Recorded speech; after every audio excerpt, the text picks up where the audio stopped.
Hello and thank you for joining. My name is TJ and we're streaming here at Geek Fortress in Snohomish, Washington, getting ready for some of that sweet, sweet Legacy.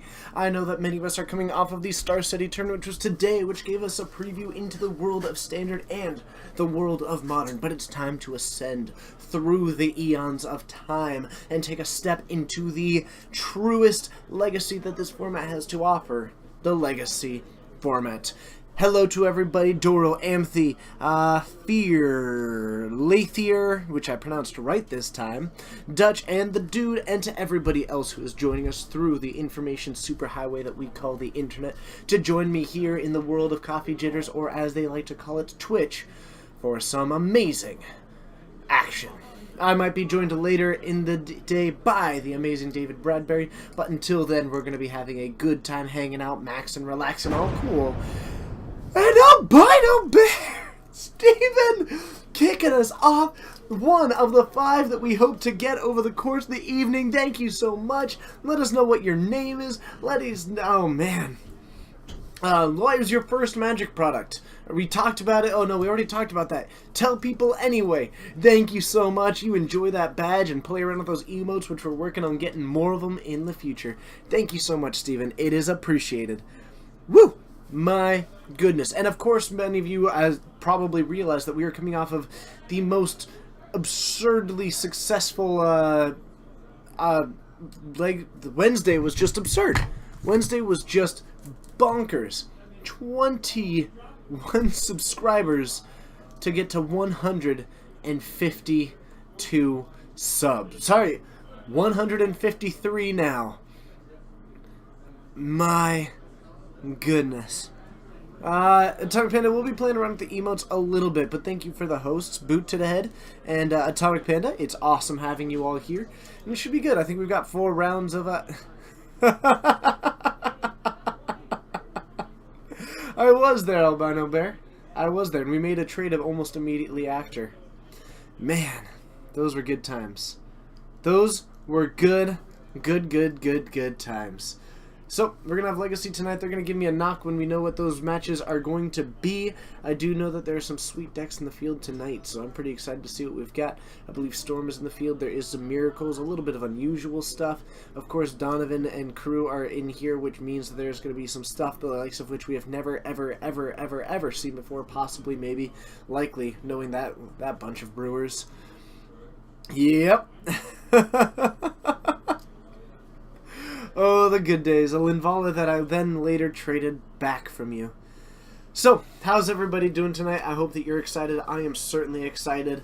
And it's a Friday night. It's the weekend. And I cannot tell you how excited I am about that. Weekends are good. They are powerful. And of course, we have got this brand new overlay, which you saw for the first time, I believe, last week. So we've had it for 1 week. We've made some of those changes that you suggested. And hopefully they come out nice and splendiferous and wonderful. Though, actually, I think this might be the first time that the Legacy crew sees it. Is that true? We have a match. Tell me a little bit about this match. Come sit with me, Justin.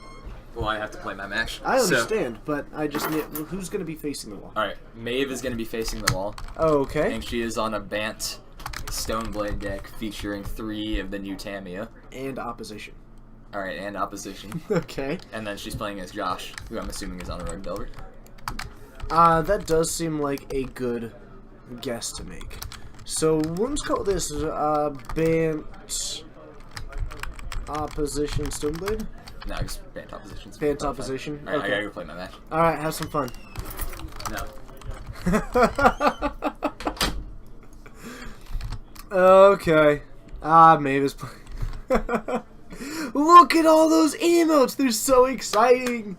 Oh man, I love it. Okay, so let's go ahead and set that up. And let's go ahead and do that. Very nice. Very nice. Budokanji, good to see you. I hope everyone got my email today, but if not, there's one waiting for you to get into that sub-only Discord where we're having some fun today. But in the meantime, let's head on down and get ready for more of the magic that we do know, we do love. How's the legacy turn out for us all? It's 4 rounds, but I don't know the exact number. But it's continually getting better, and hopefully it continues to improve. But let's head on down and we'll have some fun. I'll see you all there.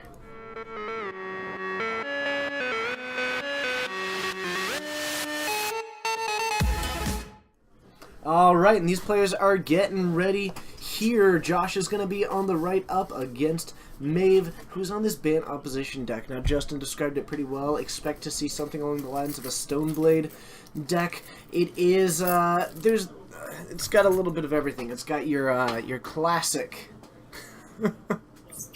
Stoneforge Mystic, also running some Shardless Agent, also running some of that opposition card. Now, some of you may not know what the card opposition does, and I wouldn't really blame you for that, because it's not particularly common. So, let's go ahead and bring that up. Opposition is a 4-mana enchantment that says tap an untapped creature you control to tap target artifact, creature, or land. Now, this is going to be operating a little bit as this pseudo board control, trying to, you know, protect. You can actually stop them in their upkeep to keep things like that down. You can take down some of their creatures pre-combat.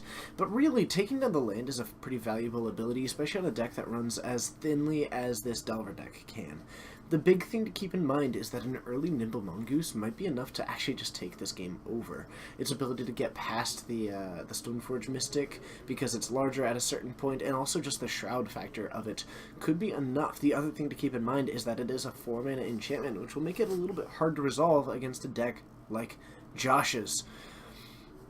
Shade of Hades, it doesn't look like David is at least here now. Maybe he'll show up later. I could not tell you if that will be the case.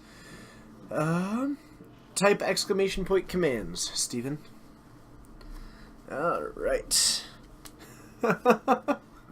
Close enough. So, we're going to start off with a Delver of Secrets, which is not transformed yet. T-Forbes, it's good to see you off of a tropical island.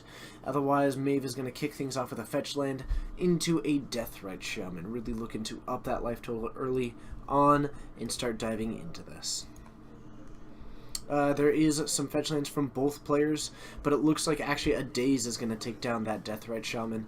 Josh deciding to fetch, or to return that to his hand, and take it down with a Daze, and then he's going to reveal this swing for 3 off to a pretty phenomenal start. Budokanji, it's good to see ya. And to Rutro! No kidding. No kidding. Fridays are always a good day. So we get down to 16 on Maeve's side of the battlefield. Everybody let me know what you think of this new overlay that we have, by the way. It's new and exciting for us, but your feedback will be important. So, looks like we've got a lower scale Coatl coming down. It reveals the top card. If it's a land, it comes into play. Otherwise, you put it into your hand. Going to be getting a land and actually taking a little bit of a lead on the mana battle, both from this Daze and from this lower scale Coatl. Suddenly, the mana base is really coming together pretty nicely. On this turn 2, we're going to dive into that one. Now we're basically jumping straight into turn 3, though we are still taking 3 every turn. An opposition that doesn't get countered will be fairly important here.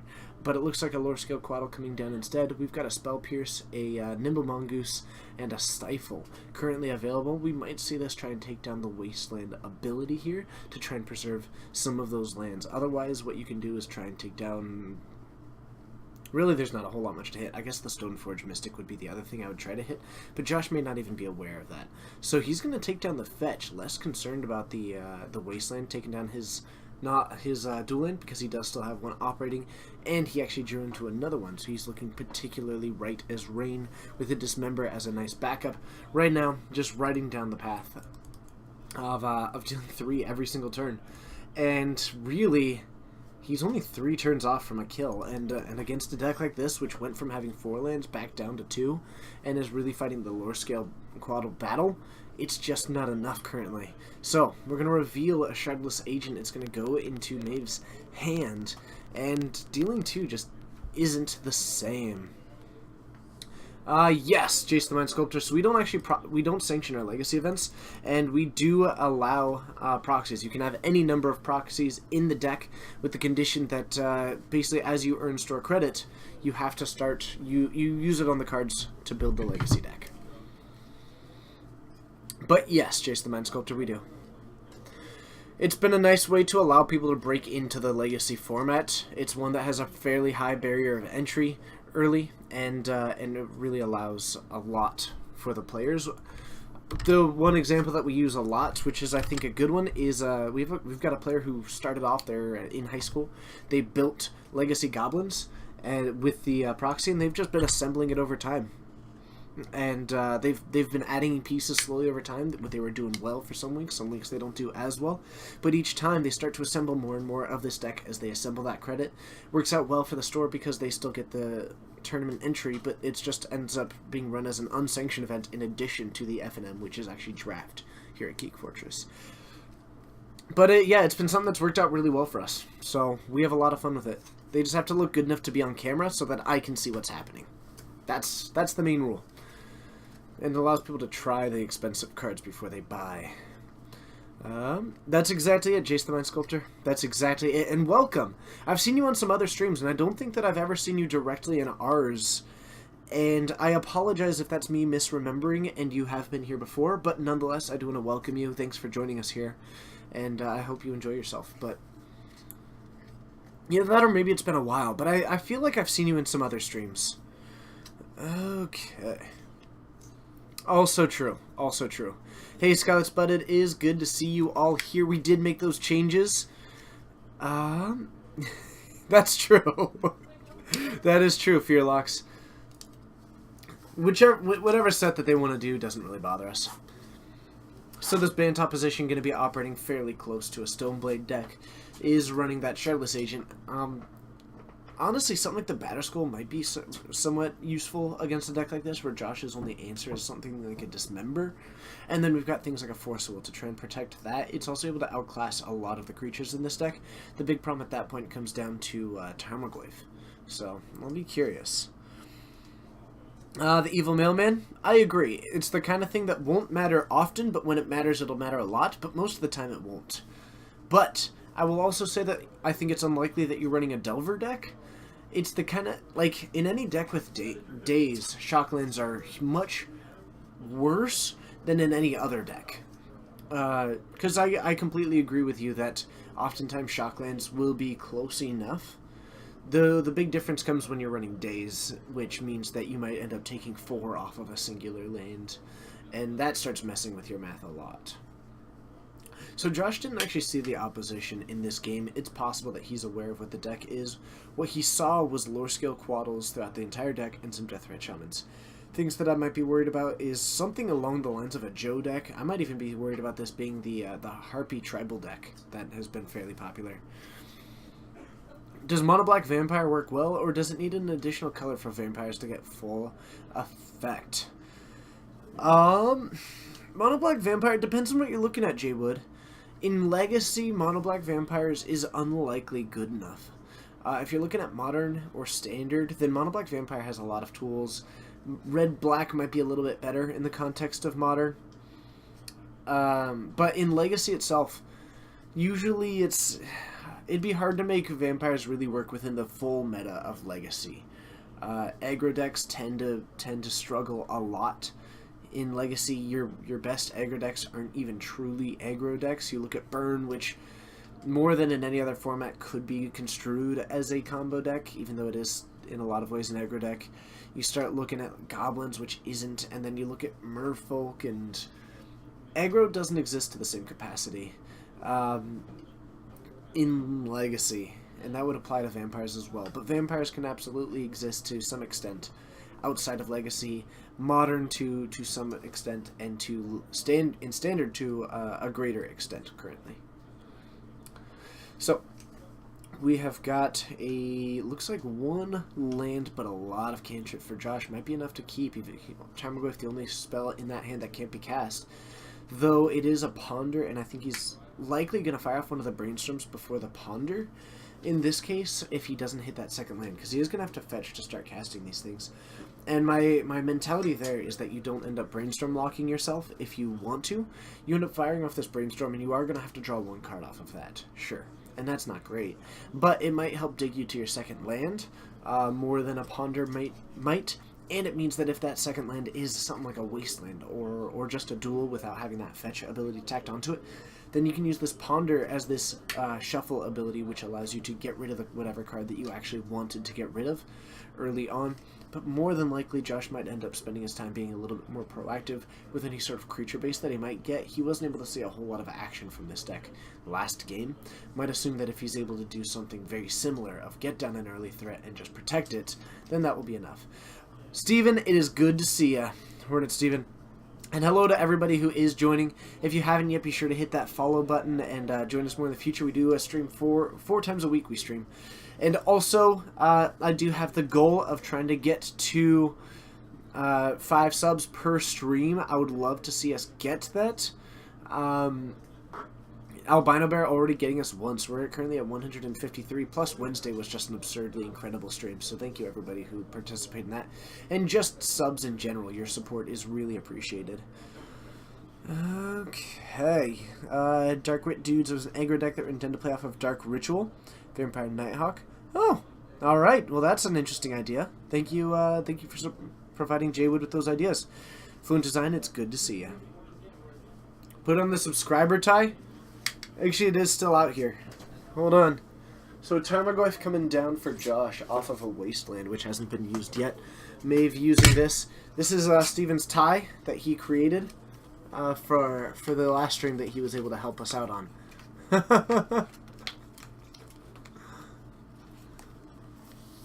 Okay, there we go. The subscriber tie. Let's go ahead and just tuck this into the vest.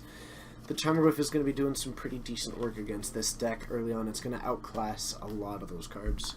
Maeve does have some Tarmogoyfs of her own that she might end up utilizing, but right now they aren't doing a whole lot if they're not on the battlefield.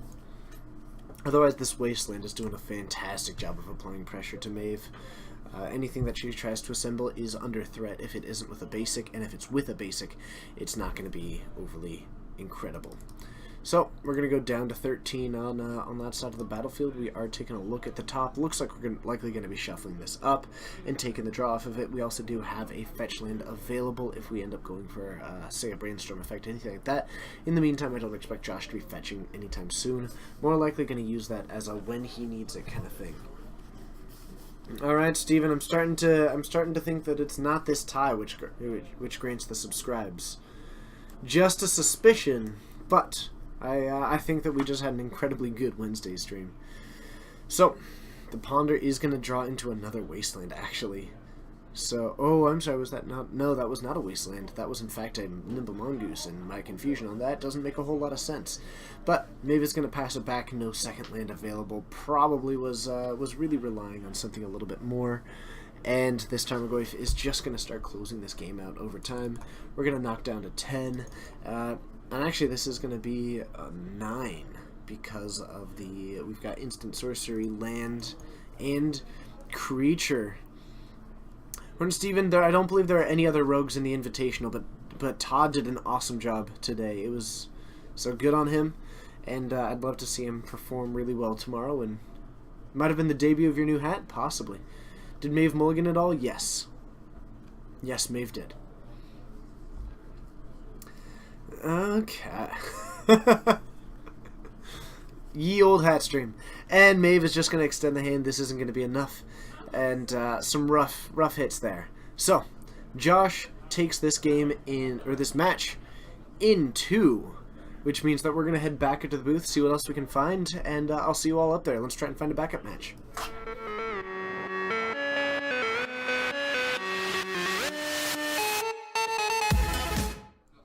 Hello and thank you for joining, and I'm going to ask Josh to try and find me a backup match. Okay. Thank you, Josh. Hello, everybody. My name's TJ. We're streaming out of Geek Fortress in Snohomish, Washington, and we're kicking it off with some Legacy tonight. It should be a fun time, and it's a great way to enter into the weekend. Also, this tie is a little bit scratchy, so I'm going to take it off for now and put it on if we get a subscriber.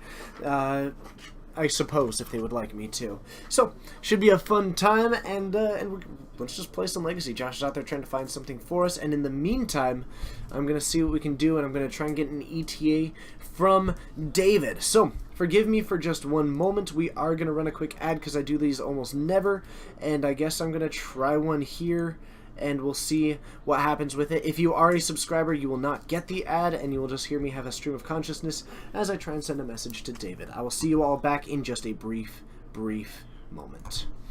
And I think I clicked it. Did I click it? I think so. Alright, I clicked it. So, what have we got here? Okay, let's see. Clickety click. Where's David? David. Do I have a message with David? David Bradbury, the David Bradburyist of David Bradbury's. Will you make it? Clickety clack, send that, and now we just sit and we find out. Should be sweet. So, ooh, someone got duded by a Albino Bear. Look at him going. And I see our Jorgensen is out there too. I don't really know if the commercial is still happening. I don't know. Oh, I should find how many players. Do you happen to know how many players that we had in the Legacy event? We have an odd number. I know that one. Okay. Hi, man. It's good to see you. How what?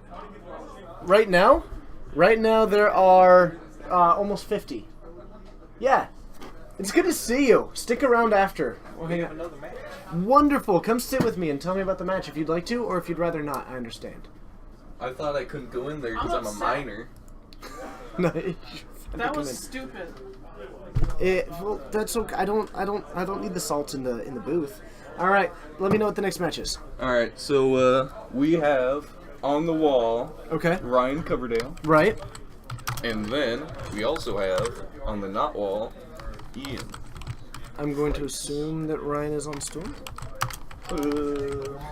And I'm going to assume that he is on his Legacy cord. Hey, Ian, are you on the same deck? He's on Miracles. I'm playing a real deck. I don't believe you. He's on Miracles. Okay. Got it. You're on the deck that we were playing, right? Ryan's playing Grixis over. Ian, Don't ruin the surprise. you were on the deck. You were on the deck. Perfect. Was it that deck? What game are they going to? What game? We're going to game 2. Okay. Who took game 1? Ryan did. Perfect. That's enough for me? I'm doing that stuff. Perfect. Thank you. Okay. And what ooh, thank you, Nylach. Nylach, I really appreciate that. We should have another one going here. Sorry that we were just in a little bit of a flusterful point. But that's really kind of you to say. Welcome, questions, comments, feedback, always welcome. We do the stream 4 times a week, Standard, Modern, and Legacy here. But my name's TJ, you're fantastic, and I look forward to seeing you more in the future. Let's go watch some Magic.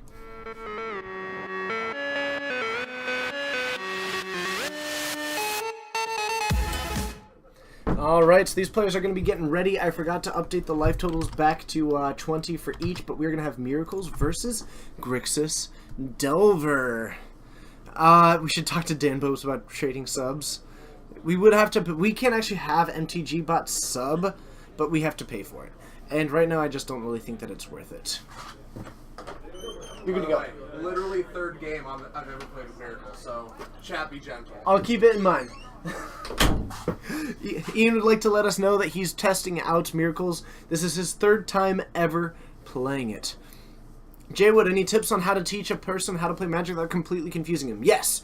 Limit the amount. Only teach them what they need to know at that exact moment. Focus so much more on the things that will make the game fun. And, like, they don't need to know what Reach does. They don't need to know what Flying does. If they have a card with Flying, say, Flying means that it can't be blocked unless the other creature has Flying. That's it. Don't tell them about Reach. Teach them the exceptions as they come up.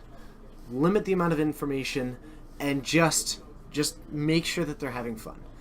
Ton, I'm not sure if there's like an exact date, but we would like to do one in the future.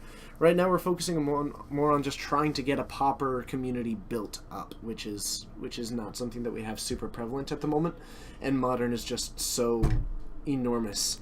So right now it's more a matter of trying to see if we even have the community to keep firing those off. My hope is that yes, and I would like to see more in the future. The intent is to do one, and I just don't exactly have a time frame for you. Okay, but thank you. Now this is actually our brand new overlay that we just added. Had 4 players for your first Pauper night Thursday, and that'll happen. That'll happen. So, Ryan taking game 1 on Grixis Delver against Miracles.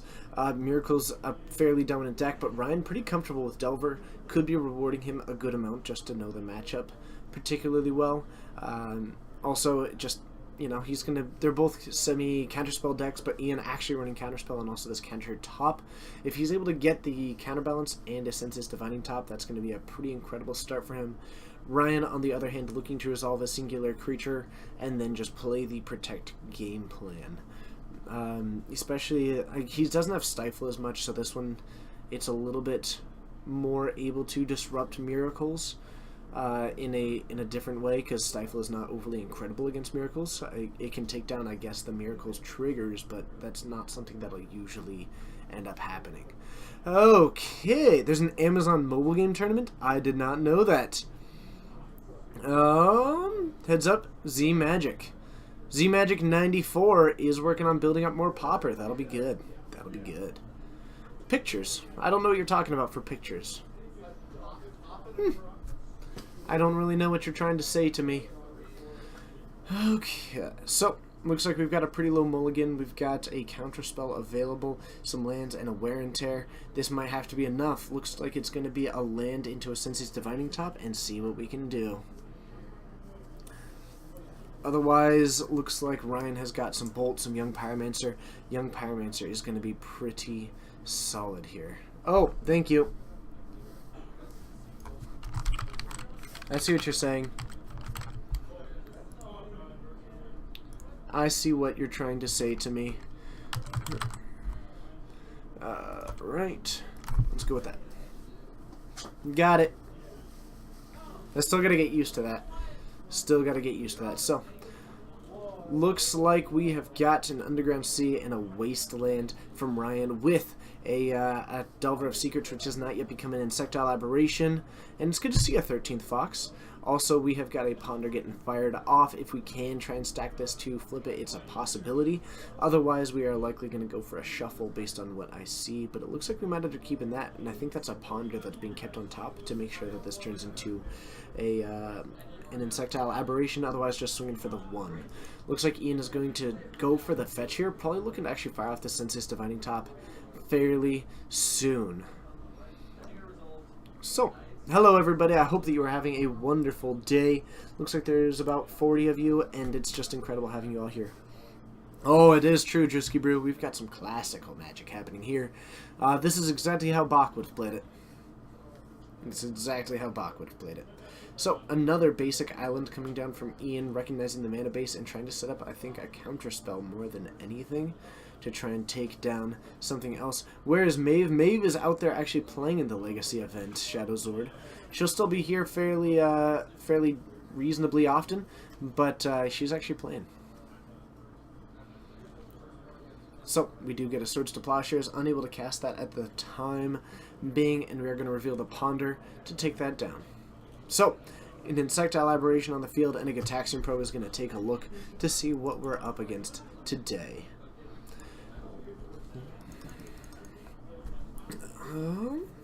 Looks like we're going to flip the top in response. It's an interesting choice. It is also revealing a Terminus, actually. So he could try and set that up. The big thing is that he needs white mana at the moment. We are looking at a Swords to Plowshares, a Force of Will, and a Snapcaster Mage.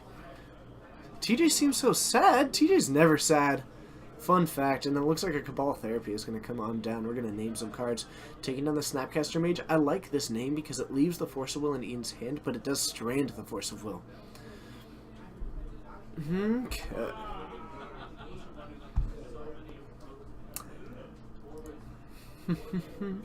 And we do get the white mana. We're going to try and take this down, and it looks like we do have that available at the moment. We're going to gain a little bit of that life. Go back up to 19. I'm sorry, to 20, because it was actually transformed. So we're going to go to 20 on the battlefield. We do still have a wasteland. No targets at the moment. I always cheer someone up. I have a beanie, but that's not particularly the hat that we're looking for. Otherwise, I'm somewhat hungry. I don't know, if someone wants to send me a pizza, but I'm not Paul Cheon, so I probably can't just get away with that kind of stuff. So Volcanic Island is coming down to join the Underground Sea. We do still have this wasteland, which is just getting used as a mana source at this point, and we're going to see a young Pyromancer come out and about. Otherwise, we do still have a Terminus, which is floating around. We do also have the white mana available now. Ooh, yes. Back at Matt, it's good to see ya. Gotta get that generic brand food? Oh, of course you gotta get the generic brand food. I like this young Pyromancer. If he can actually stop the Terminus from happening, this is going to end up looking pretty solid. There is a Force of Will in Ian's hand, but he's also aware that Ian is likely unable to cast it. That's true. That is the address. So, I mean, if there's a suite number, Albino Bear. There's a suite number. Oh, no. And you probably want to include that. Though I guess you could just tell them it's us, and they'd probably get it there. So, Ian. Not looking too good, but he's still a little bit new to this Miracles deck. Still getting used to it, and I think he's overvaluating when he should be flipping this top. Seems to be going for it in response to a lot of abilities when it doesn't seem like it's super necessary. But looks like the Cabal Therapy is going to take down the Force of Will. Still leaves the Wear and Tear in hand, and we are going to fire this off. So Ryan doesn't have the counter magic, and looks like Ian gets to take a turn off here. Pineapple pizza. I prefer pepperoni and meat lovers. Pretty basic stuff. Looks like we've got a lot of lands. I don't think I see a fetch land either, so we're fairly stuck with this hand for the time being. And we're just going to take that and fire it off. We haven't seen much of this counter magic happen yet, and it looks like that is the continued assumption. Fahrenheit, thank you so much. We're pretty excited about it here.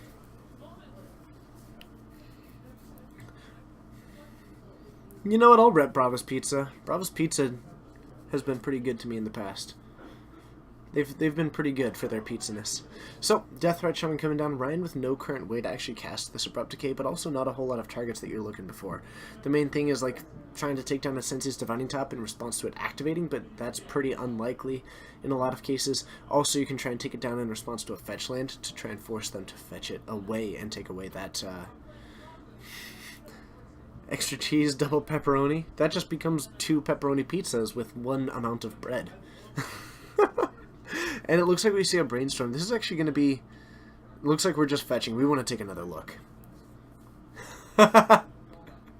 Shade of Hades, I don't think that they'd make the drive up here. I don't think so. So, looks like we're just trying to find... we know about the Wasteland, so what do you end up going for? Exactly. Just another basic, trying to line up all these islands and these planes. We're going to end up drawing a mystery card, though probably we're going to crack this, or not crack, I guess, activate the top again. We're going to spin it and take a look at the top 3 once again now that we see a new 3, and we're looking for something because Ian has not got a whole lot going on in this hand. I think the ideal would look something like a Counterbalance and Brainstorm, so he could put this Wear and Tear back on top. In the meantime, he does have a Counterbalance which can come down, and it looks like that is going to be the case. Looks like we are going to try and take that down. One thing here is that we could spin the top and try and find a way to get rid of this. Doesn't look like we do have that ability right now, but we do have an Entreat the Angels on the bottom. What do I like on my pizza? Pretty much like a meat lover's pizza or a pepperoni pizza. Pretty basic. Hoon and Vincent. Vincent, it's been such a long time. Welcome back. Thanks for joining. Okay. And we're going to go for an Entreat, which is going to get Spell Pierce. We went for max. We got punished for it. Okay. Ooh. The dude. I hear you there. I'm actually pretty excited. Living in town means that I can have things delivered. Ah, Question of the Night. Gotcha. I did not know what that meant. My bad. Young Pyromancer comes down, and Ian is starting to struggle in this matchup. Saladin, it's good to see you. Welcome back. So many people coming back. We've got a brand new overlay. We've got a shiny new sub button, and we've got all kinds of fun. We're currently one down of our... We have a somewhat goal of trying to get 5 subs per stream, but basically everything has been upgraded, and it's awesome having you back. So, the Vendilion Click is going to come down, and he is targeting himself. Looks like in response to that ability, we're going to float a green and maybe take down this Vendilion Click. And looks like we are. Oh, man. No, I totally get that, Vincent. It's good to have you back.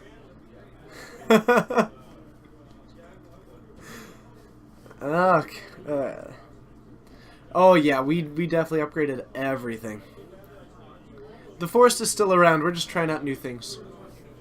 At least I think it's still around. Got a swing for 3, no response yet, and we're starting to look like we're in a spot of bother, as they say. Down to 6 on Ian's side of the battlefield. So, every spell that he casts is going to be pretty solid. He does have the ability to take down a blue spell, not a whole lot else, but looks like we are going to spin this top and we're going to try and find an answer. Doesn't look like we have one there. Unfortunately, no fetch land, so we're a little bit stuck with it at the moment. It's true, Albino Bear. It's true. Uh-huh.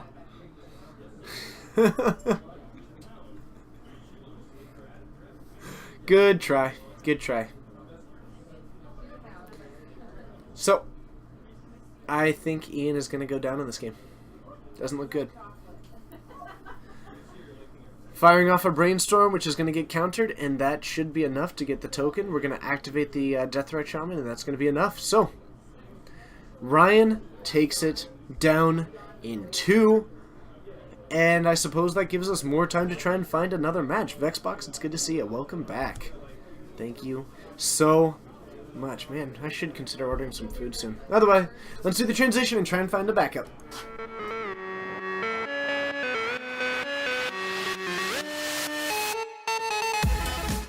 Hello and thanks for joining. My name's TJ. It's awesome having you all here. We're in the middle of round 1 of 4 here at Geek Fortress, doing some legacy action tonight. Feel free to hit that follow button and join us more in the future. Or, of course, that sub button is available if you have the inclination and the means to do so. Math rules, it is good to see ya. And yes, the upgrades are fun. Rob, it's good to have you back. I hope you're having a good day, a good time, and an awesome time. Third backup match of round 1. What is this? A turn 3.5 format? Oh, of course, of course. And yes, Vexbox, we did get some new stuff. New overlay, new transition, new music, new sub button, new, I guess, is this tie new? No, this tie is not new. But, yeah, it's just a fantastic time. And I hope you're having a fun time. Welcome back, and I hope you enjoy it. Hope you enjoy it. Let's see about a backup feature match. Hey, Ryan. No, hold on, he can't hear me. Hey, Ryan. Hey, Ryan. Ryan. What are the odds of another feature match? Low? Odds of another feature match low? Cool. We should be diving into another one soon. Stryflo! Thanks for joining, Chase, and thank you to all the viewers there. It's awesome having you. We're doing some Legacy tonight. We're currently in round 1. We should be actually diving into round 2 pretty shortly. The looks like it was a fairly fast round, actually, but looks like another Ryan is the right. Been playing Magic since elementary school. That is pretty early. Moontoadfoot, it's good to see you, and of course that signature toad that you always seem to be bringing in anytime that you join us. But yes, Chase, thank you so much for the host. That's awesome. How'd you do today? What were you playing, and what was your eventual record? Oh, I gotta find some food. And I gotta prepare for the next round. And that's just all the things that I've got going on because I am becoming hungry. Oh man, when did we start Magic? I started Magic right around Innistrad. I'm still a little bit new to the game. Looks like that. And of course, let's just take a moment. Everybody who is out there right now, let us know how you're doing. I hope you're having a good night as we prepare for that second round. I am doing very well. I'm excited about next. It looks like I'm going to be purchasing a desktop, I think next week is the current projection. Should have sent that You went 2-3 with dragons after getting pretty unlucky twice. Then 2-1 with harpies into hosting me. Well, thank you for the host. Thank you for the host. I did see your dragons deck with Dragon Lord Ojutai. Anybody who is in the chat and isn't currently, Stryfo, one of the mods in chat, be sure to just hit follow on his profile. He streams Legacy on MTGO and does a pretty fantastic job of it. Back at Matt, I don't know all the specs of it. I know that it's one that is the recommended for streaming on, because my intent is to get some MTGO and just start doing some streaming eventually. So we'll see what actually happens there. Oh, man. I'm going to need some food. I am. In the meantime, let's play some 20 questions, everybody. Hopefully that is enough to satisfy you all. Let's go ahead and pick our random card. You were just playing EverQuest. Oh, I love this one. Let's do it. Okay, let's see here.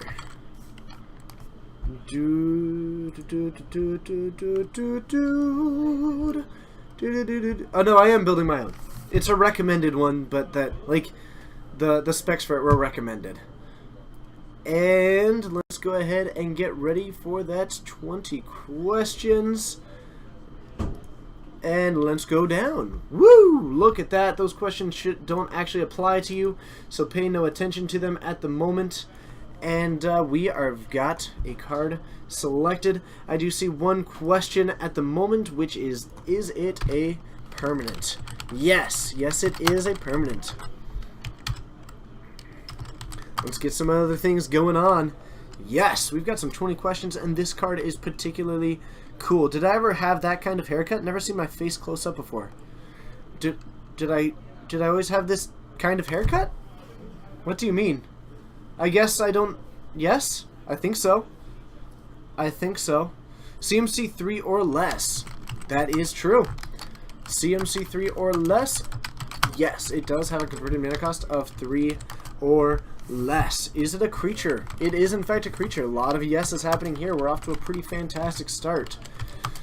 Man, well done everybody. I really should have gotten some dinner. Okay. Pirate Metal Troy. That is a pretty fantastic name. Modern Legal. It is not Modern Legal.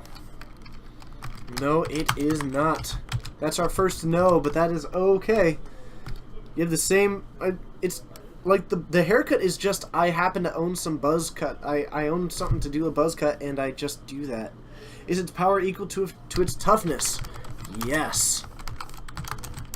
Power equal to toughness? That is a true fact about the card. Does it have any good counters? I don't really know what you mean about that, so I guess I don't know.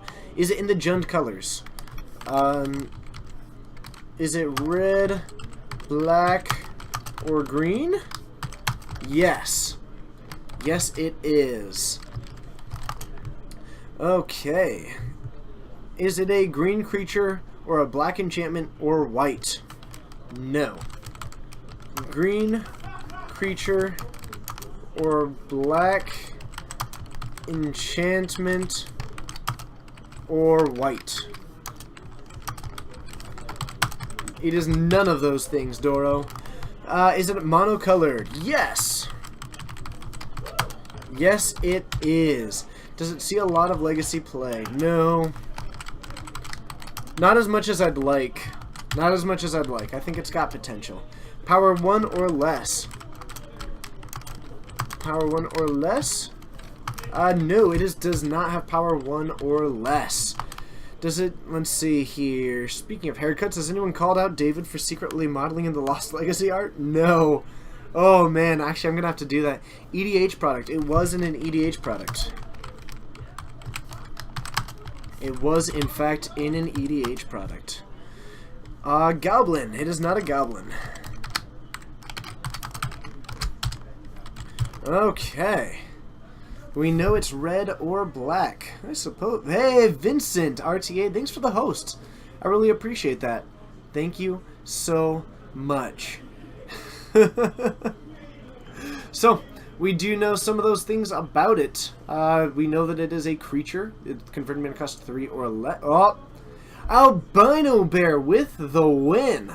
Gets to... Oh, that's not right. Hold on.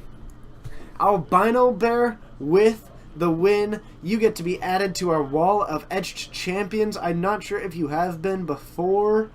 I don't see your name on here. So, Steven, Albino Bear, you win. Albino Bear 43 gets it with the Dualcaster Mage. Man, I actually do like that card. And it was the first random, too. You play Squirrels in Legacy as Ponder, Brainstorm, Deathratch Shaman. I love Squirrels. I'm a big fan of Squirrel cards. In fact, the Deranged Hermit is one of my favorite cards that there is. Ooh, look at all those emotes. Look at all those sweet emotes, everybody. If you've got access to those emotes, go ahead and play with them a little bit for the time being. Or if you don't, consider supporting this stream with your sub. It does mean the world to us. Just, you know, I gotta mention it every now and then. So, it's pretty helpful. And the amount that we have gotten so far, the amount of support that we've had is incredible. So I don't have a whole lot to complain about. But I would like to get to 5 by the end of the stream. That's just kind of the goal that I've set for myself. You had an unfair advantage because we've talked about it before? I mean, sure, but it's actually random. It doesn't really give an unfair advantage. Okay. Ooh, look at them. Look at them happening there. And I believe round 2 should be happening. 13th Fox. That is a good point. I will mention it to David. Looks like the dude is tossing in some Todd Stevens. I appreciate it. Oh, when I mentioned I wish it was be played in Legacy. Fair enough. Fair enough. You got me there. I suppose I did give an accidental hint. So I believe round 2 is getting... John Hightide, welcome for joining. It's good to have you. Thanks for... Honestly, thank you everybody who's in the chat. Over 100 of you is pretty incredible. We've got another round which is going to be coming up. And it's hard for me to express fully how much I appreciate all of you. But it's a lot. And this stream is something that I really feel privileged and honored that I get to do it and that you give me the ability to do this. And I can't wait to do it more in the future. So you're all incredible and amazing. And thanks for just letting me do this. How am I doing tonight? I am doing quite well. I am legitimately starving. And I'm considering having someone get me food. But at the same time, someone mentioned pizza. And at this point, now I don't know if I should order food or wait to see if that happens. Hi, Coleman. Do you have a match for us? I do. Tell me a little bit about it. You've got Joe facing the wall. Now, what is Joe playing? He's playing zombies. Really? Yep. Okay. So his bombardment deck? Yep. Okay. And you've got Ian on the other side. Ian Price? Yep. Okay. I like it. Mm-hmm. Thank you very much. No problem. Okay. Also, just to prepare everyone in the chat, Ian's playing Miracles. Yes, we know. We saw him last round. Oh, okay. How many players do you know? It's okay if you don't. 12. Cool. No, 13, because one person has a bye. Awesome. Thank you very much. Bye, chat. Alright, so we've got...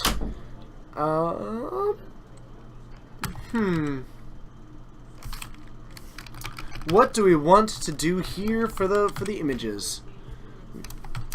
That one is easy, and let's do this. Alright, we got it through here. I can express it well enough just to use my arms more. That's true. Off to work to finals, but hey, that's awesome.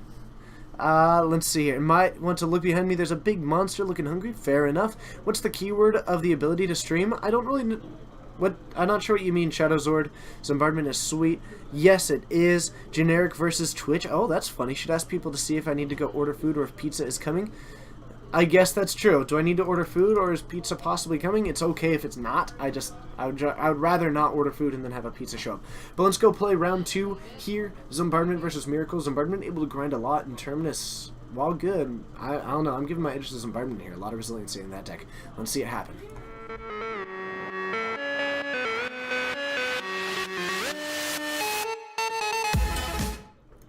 Alright, so these players are getting ready here. We do have no wins on either side. I just happened to add one in there. And these players are going to be firing off, which I apparently forgot to untoggle the card view. So, 20 on both sides. Bombardment going to be a deck using a lot of these Blood Guests. It's going to be using a lot of Grave Crawlers. It's going to be using It's just going to be trying to have sacrifice outlets in addition to ways to grind out the game, using then the Zulaport Cutthroat and the Blood Artist. TJ should deliberate on if he should order food or not, while everyone in chat talks about nothing but food for the next hour or so. That's brutal. And that's... Oh, sorry. That was supposed to update into this. Thank you. Thank you very much. John Hightide, thank you so much. And to everybody who has subbed, make sure that you did get an invite to the... Why you be hating Joe? Because the card I just showed you. Alright. Why is the Miracles image not at top? Because I had it for it last one. I wanted to go for the Terminus this time. Because I get to play things and it's and I get to use discretion. Okay. So it's looking like I should order myself some food. By the sound of it. That is at least what the impression that I'm getting. So, because Terminus is an actual miracle. Honestly, it's just because, like, both of them are cards that tie this deck together. Maybe next time it's on, I'll use a counterbalance, something like that. Joe showing us very little information with that. This is not the blue grind match we ordered. Hey, Blue Baron, it's good to see ya. Wait, hold on, Albino Bear, are you... You're lying. You're lying. Ooh, wait, next Friday you'll order me a pizza? Vincent, that's really nice of you. I appreciate that. Does mean that I'll have to order something tonight, but I do appreciate that for next Friday. Okay. So at least I think he's on bombardment. Joe's been doing a lot of weird things lately. He's been running like Intuition. This is basically a 4-color deck at this point. Joe does a lot of odd things. On Miracle's side of the battlefield, it's going to be a fairly standard one. This one is running Entreat the Angels. Lands does show up occasionally. Okay. Does it play Brainstorm? I don't think so. Not to my knowledge, Blue Baron MTG. I think it's just the Intuition.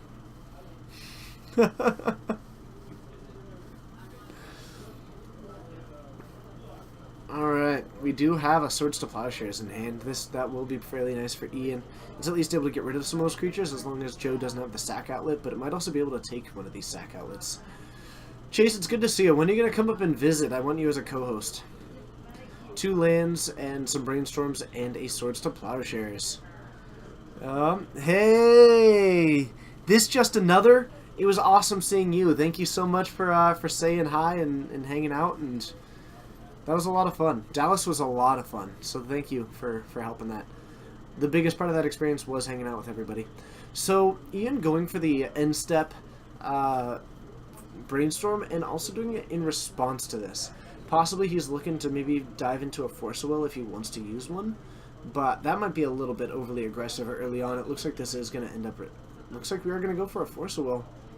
And we want to get rid of the V-Click to do it. So Ian getting pretty aggressive with this and just wants to shut down Joe's ability to play this game.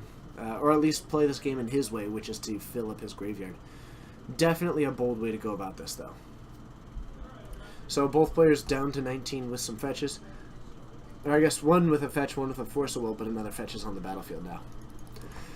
Ian might just use this to get a plains. He's been being pretty conservative about these dual lands, though Joe doesn't really run Wasteland, so Ian can be a little bit more aggressive about the lands that he gets. Badlands from Joe being followed up, and we may not actually have a whole lot to go with it. Maybe Ian was just making the calculation that Joe's hand was mediocre, and that the Zephoid, thank you so much for hitting the follow button. It's good to see ya. Though I feel like I've seen you before. Do I just see you on someone else's, or I feel like I've seen you in here before? Either way, thanks for hitting follow. And looks like a Gravecrawler is going to come on down. So this is a 2-1 for 1. Looks like 2 of these are actually going to come down. Alright.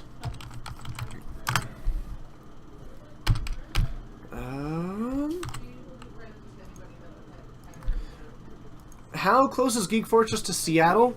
It's about 45 minutes to an hour north. So we've got 2 of these 2-1s out because of one existing, if one ends up going away to the graveyard, he can recast it. Though the big thing is that the Swords to Plowshares is going to end up taking down one of these. But it's about 45 minutes to an hour, depending on when and what route that you take. And we are going to fire off one of these at... It says which one? Okay. So we're going to gain some life. And Ian's going to untap. He was able to eliminate one of those. He still is under a little bit of pressure, however. I do not know John Hightide. Huh. Terminus is equally bad for the deck without a sack outlet? Yes, without a sack outlet, it is fairly bad. So, a top coming back. Now, Ian ended up using his non-basic to pay for the Senses Divining Top. Kind of revealing that he probably doesn't have a Swords to Plowshares, and going for this in response, looking for another way to maybe interact with this. Ian's been quite aggressive with his tops, actually. Shade of Hades, how close is it to Australia? I don't know. It depends if you mean time or distance. Both of them are ridiculously far away. Reese's, it's good to see you. It is good to see you. Okay. So, what have we got here?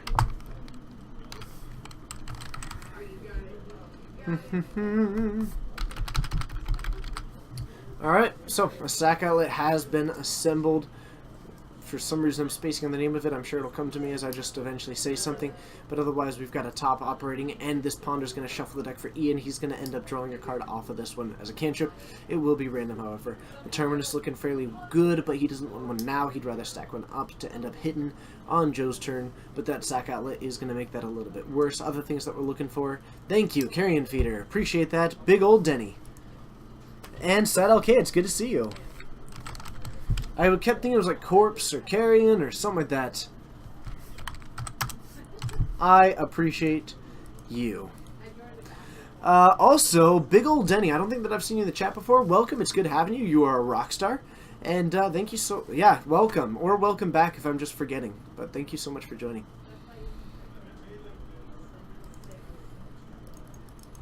Okay, so... we have got 2 Bloodghast joining on the battlefield with that land drop, plus a Blood Artist. Suddenly Terminus not looking so good. Any land brings back this entire avenue. We do have the sack outlets. We're going to attack for 3. We haven't done anything yet. We're going to knock down to 13, and now, consider this, we can sack these before damage to actually deal another 2 damage, knock down to 11. Also, bring them back because this actually deals another 2 damage, knocking down to 9 because of the Blood Artist triggers. In the meantime, Joe goes up to 22, can bring these back, and then Joe can then just bring these back with a fetch to get them back.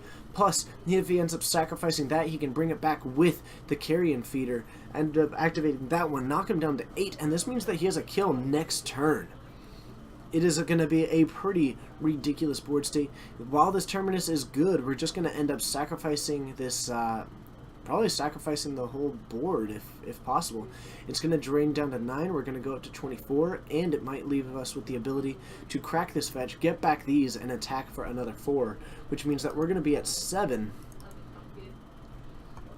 And next turn, we're going to be able to attack Ian down to 3, in theory, and that's if nothing else particularly proactive happens. Spirit Chiller, it's good to see you. Spirit Chiller, I've seen you in so many other chats. Where have I seen you? Apparently not.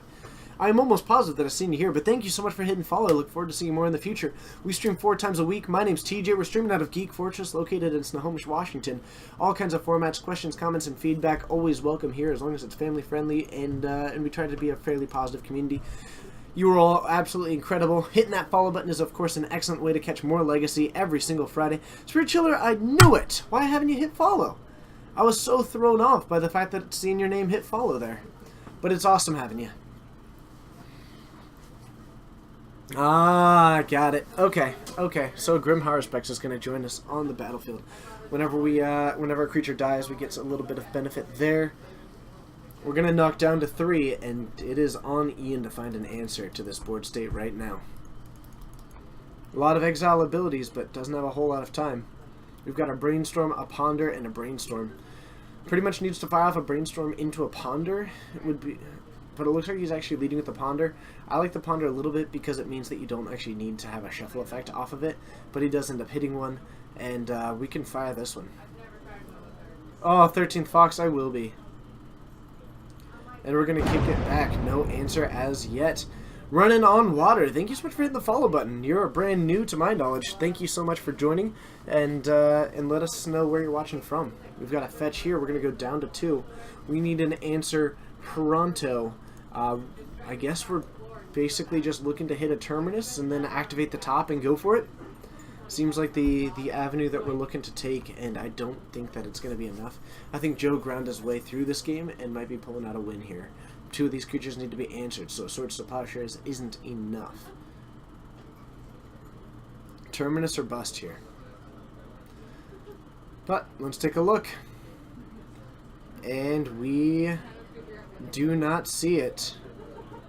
We don't have the ability to shuffle it away. And that's going to be it. Picking them up. Running on Water. How's Mud nowadays? Your old Mud deck is just laying around. There's barely any legacy here. Mud has been fairly unseated by Eldrazi, to be honest. Mud is still kind of a fine deck, but it's been mostly unseated because Eldrazi pretty much does the whole game plan except a little bit faster and better. But they're like, if you're gonna be running a Chalice deck, Eldrazi just does it pretty well. Nylock, thank you so much for hitting the follow button. It's great having you. I really, really appreciate it. You complimented us earlier, and that's genuinely kind of you. And yeah, it's awesome having you. I look forward to seeing you more in the future. Thanks everybody for joining. Captain, it's good to see you joining us on the scene. Running on Water, I don't mean to say that it has, like, Mud is now a bad deck. It's just not frequent to be seen anymore. So you might catch some people off guard with it, but, you know, as far as Chalice decks go, most people are running Thought-Knot Seers and Reality Smashers these days. Hey, the Dragon Hordes Games. This Dragon Hordes Games. It's good to see you. It's good to see you, Dragon. Which version of Nick Fit should you play in an event this weekend? Oh, goodness. I don't have a great answer for you there. I don't have a good answer for you there. Chase, you play a lot more Nick Fit. Let me know what you think. But, hello everybody. Thank you so much for joining. We're in round 2. We're 1 sub in of our 5 sub goal. And for all of you who are joining, always feel free to I will say that the subs do a lot to support the stream. Right now we're basically just we're just moving forward with trying to turn all of those proceeds into cool upgrades. Hey Captain, the new overlay is cool, but we really need the card picture in the title. Like, you like your table area big? So right now it's actually not taking up nearly as much room as you'd think. It's pretty close to the same as we had before. It's a slight increase in space, but for the chat and everything else, it's not honestly that big of a difference. We could try and reduce it ever so slightly and play around with it a little bit, but we can certainly look into it. But thank you for the feedback, Captain. Okay, 2:30 a.m. Have a good night, Saladin. Account expired. Thanks so much for following. It's awesome having you. Whichever version you find to have a nice fit, nice. Fair enough. You're honestly happy to see. You know what? It happens. It happens. Bye, Saladin. Have a good night. Alright. There's some cool stacks builds with Inventor's Fair. Inventor's Fair is just a cool card. It's just a cool card that does cool things. Maybe I should see if anybody's going to the burrito place. I'm gonna call Dylan. Let's call the store. Even though I'm like right outside of it. Or I'm actually inside the store. But let's give him a call and see if I can get someone to get a burrito for me from next door. Okay. Huh. That's also true, Albino Bear. That's also true. So let's see what we can find out. He better not ignore me because he knows it's me. Hi, it's me. I was just wondering, this is a weird question, but by any chance is anybody in there going to be going next door for a burrito anytime soon? Dang it! I missed it. That's okay. Bye. They closed at 8. Dang it. I messed up. I didn't even realize what time it was. Hey, Swords, good to see ya. But Albino Bear bringing up a good point for you, Captain. Right now, they're increasing it. Actually, wouldn't really increase the space because it's more of a horizontal or horizontal space than vertical space. All right. All right. Well, that's the way that it goes. I guess it's pizza or bust at this point. I'll make it. I'll make it. I'll fire through. I'll fire through. Let me just build up my energy. Let me build up my constitution. I'm going to. I'm gonna solidify my stomach here, and we're gonna power through. So let's get that hype going. Let's build it up. Let's have some fun, and let's forge forward with this. All right. Then maybe make the deck player names bigger to make it look smaller. That's always an option. The big thing is that we have this cool thing to where if we get any poison, check it. Boom. Poison shows up there. Which is kind of exciting. Alright, so we're going to start off with a volcanic island here. Feel that this dude is pretty energetic for one person. Thanks so much, Running on Water. I appreciate that, and I've been somewhat mellow today. I could use a generic brand peanut-filled candy bar. That does sound pretty solid. We've got a ponder from Ian in the graveyard. TJ's not TJ when he's hungry. Otherwise, I've heard catacombs from Joe to kick things off. So, not firing off with the one drop early on, not going to be going into one of those creatures, possibly playing around the idea that he wants to make sure that he has a sack outlet before he starts diving into some of these creatures. He's not under a lot of pressure from miracles. There wasn't a turn 1 top, which would show as, the turn 2 counterbalance that he has to play around.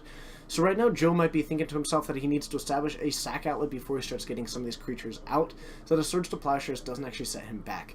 We're also going to fire off a Cabal Therapy here. Possible names is you could go for one of the conventional ones of like the, Force of Will, could go for Brainstorm, could go for all those things. But you might also just go for something along the lines of, Terminus is okay if it's in the hand. Maybe you end up naming things like Swords to Plowshares, which is actually able to exile your creatures. Alright.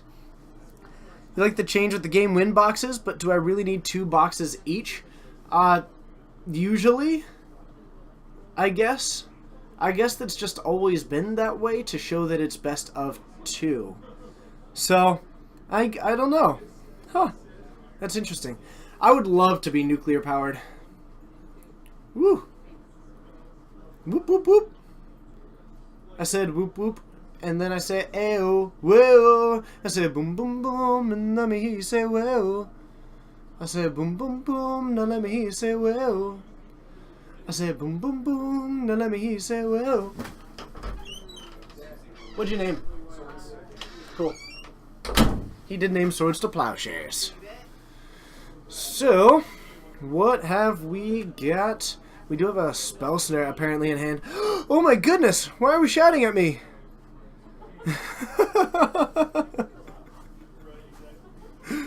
Thanks, T-Fate, for saying whale. Thanks for saying whale. Oh, man. So, a Scalding Tarn is coming down.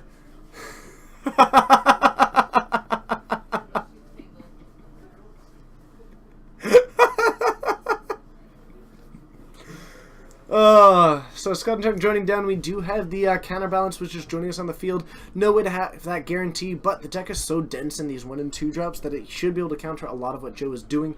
He might end up firing off an Abrupt Decay, add it to one of the cards that he may have brought in to disrupt that combo. And it looks like he is going to be tapping the mana for it. Also did crack that Verdant Catacombs, which is signaling that the Abrupt Decay is the go for here. And it looks like that is the... Oh, Document319, I can absolutely sing the Friday song because yesterday was Thursday. Today is Friday. And I'll tell you what, this Deathrite Shaman is coming down, and we so excited. We so excited, and Ian terminusing. He got some moat.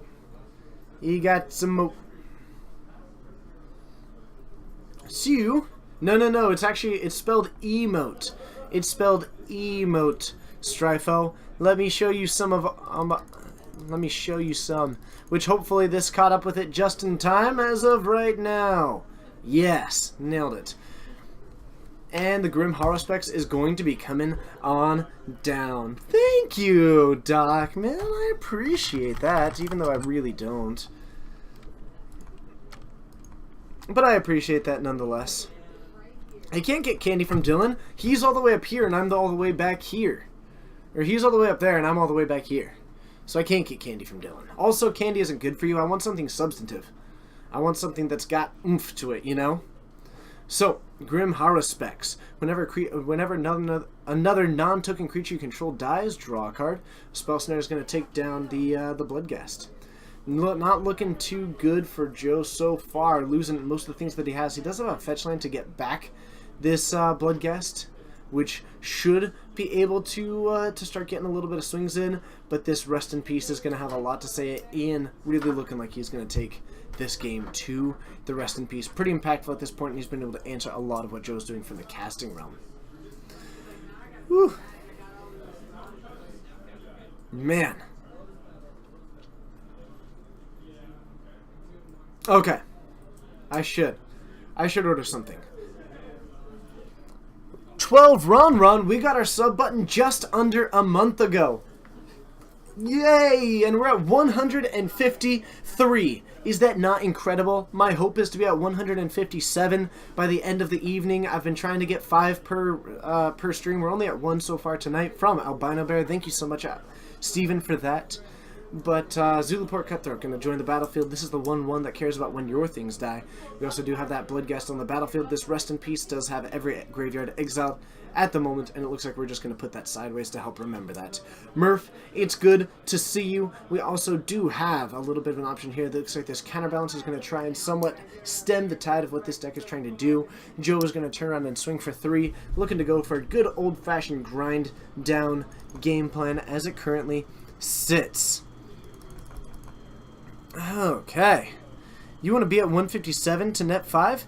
Yes, that's exactly it. We want to be at 157 to net 5 because we were starting at 152. So you are all incredible, and thanks so much for joining. Scouting Tarn getting fired off. We are going to go down to 14 as it sits, starting to get in a little bit of a rough spot here. I think, I'm not entirely sure what we're looking for at the moment. I guess we're just going to get some blue mana. And it looks like we have got a moat. The blue is for intuition. Well, I didn't really expect there to be a moat, to be honest with you all. I know that Chase said that there was one, but just when I was evaluating it, I didn't really expect the moat. So, non-flying creatures cannot attack. It is a proxied moat if someone else wants to toss it in. Thank you so much, Doro, and the Goblin Bombardment is coming on down. But yes, we do allow any number of proxies. You can, basically, the condition is that you end up using any store credit that you win on the cards that you're proxying to build that legacy deck over time. Starts to be a little bit new so that people can actually get into the format and learn it a bit. Now, we do now have a Swords to Plowshares. If I'm firing this one off, I'm probably going to fire it off at the Zulu. The Zulaport Cutthroat is actually able to... I don't know. I might take down the Bloodghast because it's a bigger clock at the moment. But yeah, Run on Water tends to work out pretty well for us. So that moat is looking really solid right now. Joe can only deal 2 damage, and I think that Ian is going to be taking down this game. It will take a good amount. The Abrupt Decay can't even take down this card at the time being. If Joe brought in something like a Crozen Grip, I'll be fairly impressed, but I doubt it at the moment. Docman319, Running on Water, thank you so much. We really appreciate that. We have a lot of fun with it. I mean, like, the store owner still benefits in which they get the tournament buy-in. We don't sanction the events. That's somewhat of a downside. But what's the red creature? So that is not actually a red creature. Let me get that for you. That is a Goblin Bombardment. And it also lets people test cards before they, you know, invest into it. Like, obviously, Chains of Mephistopheles is not a cheap card. Maybe you want to test it out before you decide if it's worth it. Things like that. Okay. Toolboxer. I'm sorry to hear that. Though you're very clearly Canadian, and that's pretty great. That's like the most Canadian thing I've heard in a while. So, between a moat, a rest in peace, and a counterbalance, Ian has got this game fairly locked up. The Goblin Bombardment basically has Ian sitting at a somewhat 12 functionally, but that is just not enough right now. Otherwise, I thought he was going to get cast. Ian can reveal the top card, actually, and he might be missing his own trigger here. And he's going to fire off a Snapcaster. In response, we're going to reveal this. We have a Terminus, a Swords to Plowshares, and a Surgical Extraction. I didn't try Poutine in Canada. I know. I'll be doing it I'll be in Vancouver in February. I'll be trying it in Vancouver in February. I promise.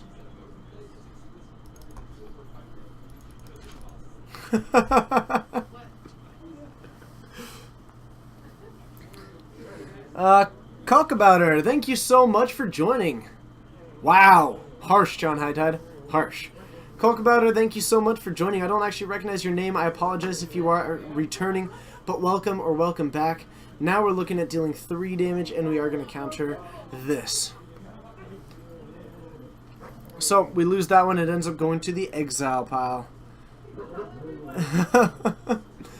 Alright, so Ian just going to pass it back, really solidifying his game plan at the moment. Joe can deal 3 damage right now. Ian's at 11 functionally. This is Ian's first time. This is technically his 4th game with Miracles ever.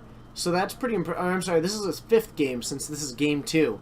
So Ian has not played a whole lot of Miracles, or it's something like that.Maybe it's 3rd time ever, like 3rd time playing Miracles ever. Some of that, Ian does not have a lot of experience with Miracles, so he's working through that. But it looks like we are going to have a fairly new big chalice. Looks like someone's tossing some Mogs. Oh yeah, HC Fox. Oh yeah.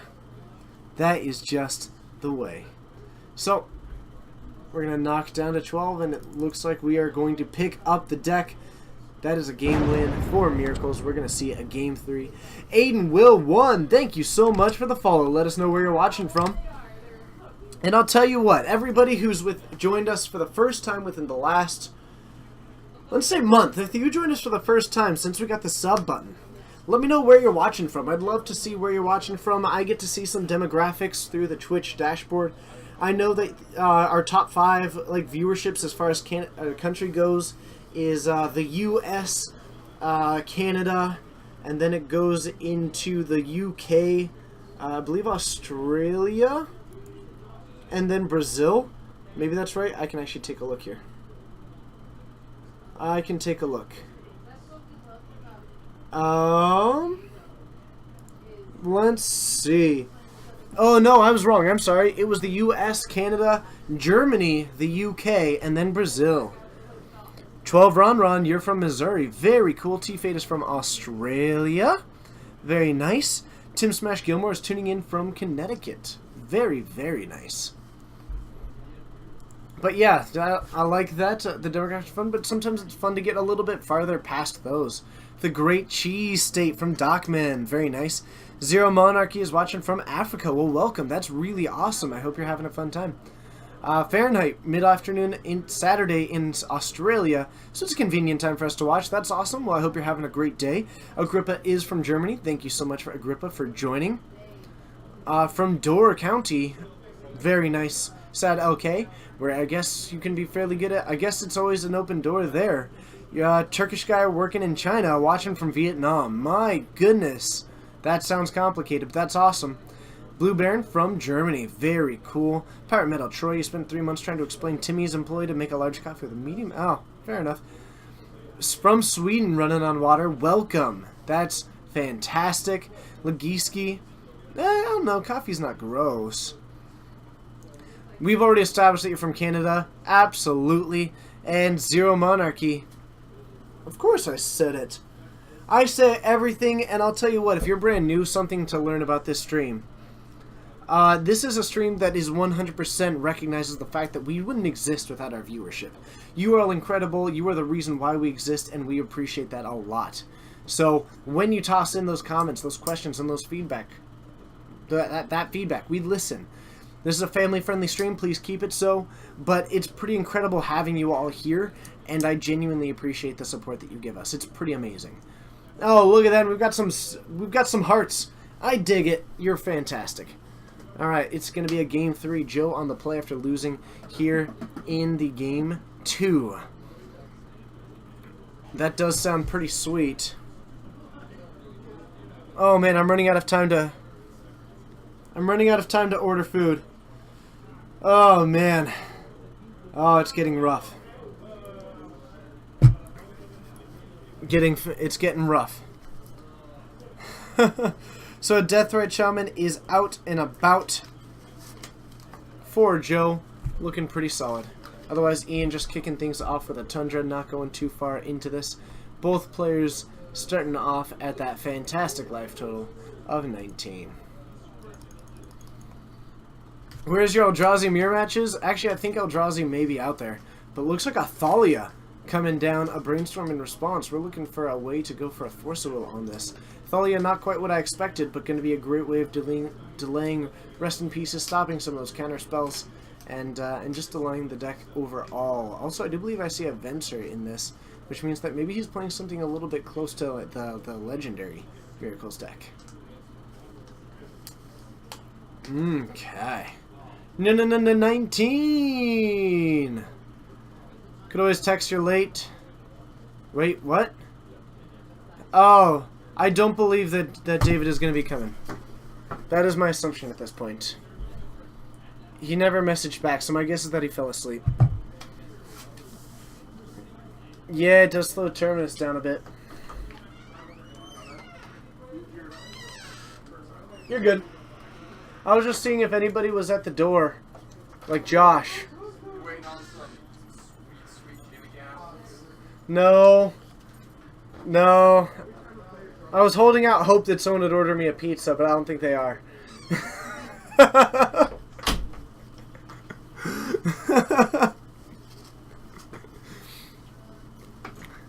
So Karakas is going to come down, not going to be fantastic in this matchup. It can take down the Thalia. That's at least reasonable. But the Thalia is still going to be pretty solid at slowing down this deck, because every time that you tap that Karakas, it's functionally making a spell cost 1 more. We don't hate Josh. Okay. Someone started GoFundMe for TJ's Pizza. I don't need that. No, I don't need a pizza that bad. I don't need a pizza that bad. So Polluted Delta for Joe. Could grab it, end up in Underground Sea. It allows him to start casting his Intuition, which allows him to dig into his, fill up his graveyard pretty solidly. Ooh. With 3 Gravecrawlers, he'd even be able to cast all 3 of them the next turn, which is pretty sweet. But instead we're going for some red mana. What does that signal? Well, it probably signals the Faithless Luton. We're going to draw 2 and then discard 2. It looks like I wasn't able to see what we've got there. And it looks like we're getting rid of another Faithless Looting and a Goblin Bombardment. Oh, the dude. Oh, the dude. That is brutal. That is brutal. I believe that is an Urborg, actually. So, the Grim Haruspex is going to come on down. I think it might actually be... I think it might actually be an Urborg, but I'm not 100% on that. And there was another Tundra joining us on the battlefield. We do have a Ponder and Legiski. It is my pleasure. We're taking a look. That looks like a shuffle if I ever saw it, but it looks like we're actually okay with it. A little bit surprising there. I believe in a thing called love. Just listen to the rhythm of the heart. There's a chance we can force it now. Exile the black heart for the hand.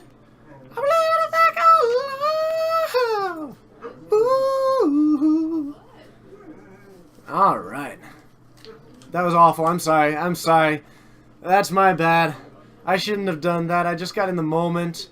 I apologize. No, these look like swamps. Hold on. Let me double check. Are those swamps or Urborg? Yeah. Okay, I was... If they look full art, they're swamps. Okay, I thought you had an Herb somewhere in there. That was full art too. My bad. It's jewels, fetches, and swamps. That is actually just a swamp.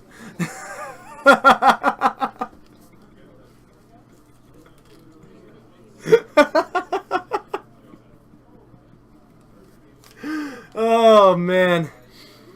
Okay, Legiski. Nice. Was it that bad? It was probably that bad. It was probably that bad. I understand.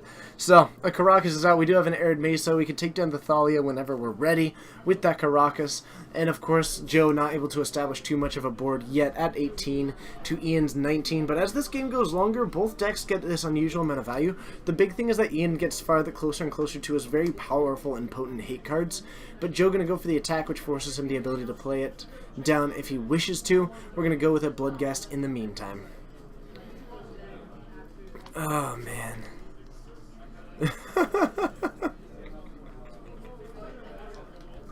Oh, brutal.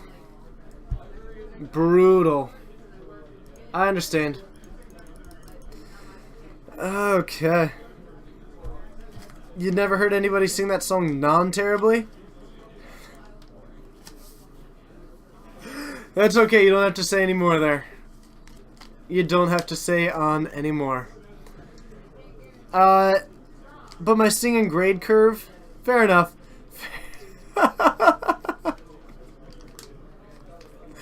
But my singing grade curve, that rendition was a solid B+.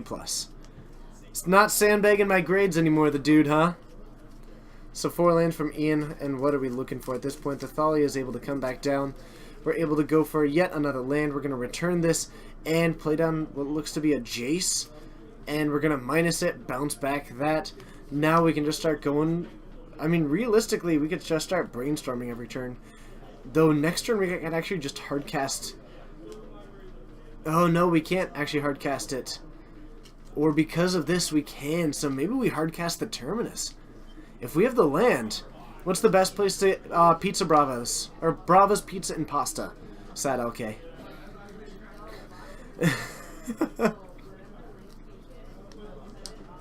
You know what? Honestly, I would still believe you if you gave me really sandbagged grades. Not getting the just throwing your stuff at your opponent. Oh, do you mean... Okay, so both of these players are quite friendly with each other. Could you do me a favor first? What? Could I get a generic brand snack? I'm dying. Anything? Yes, anything.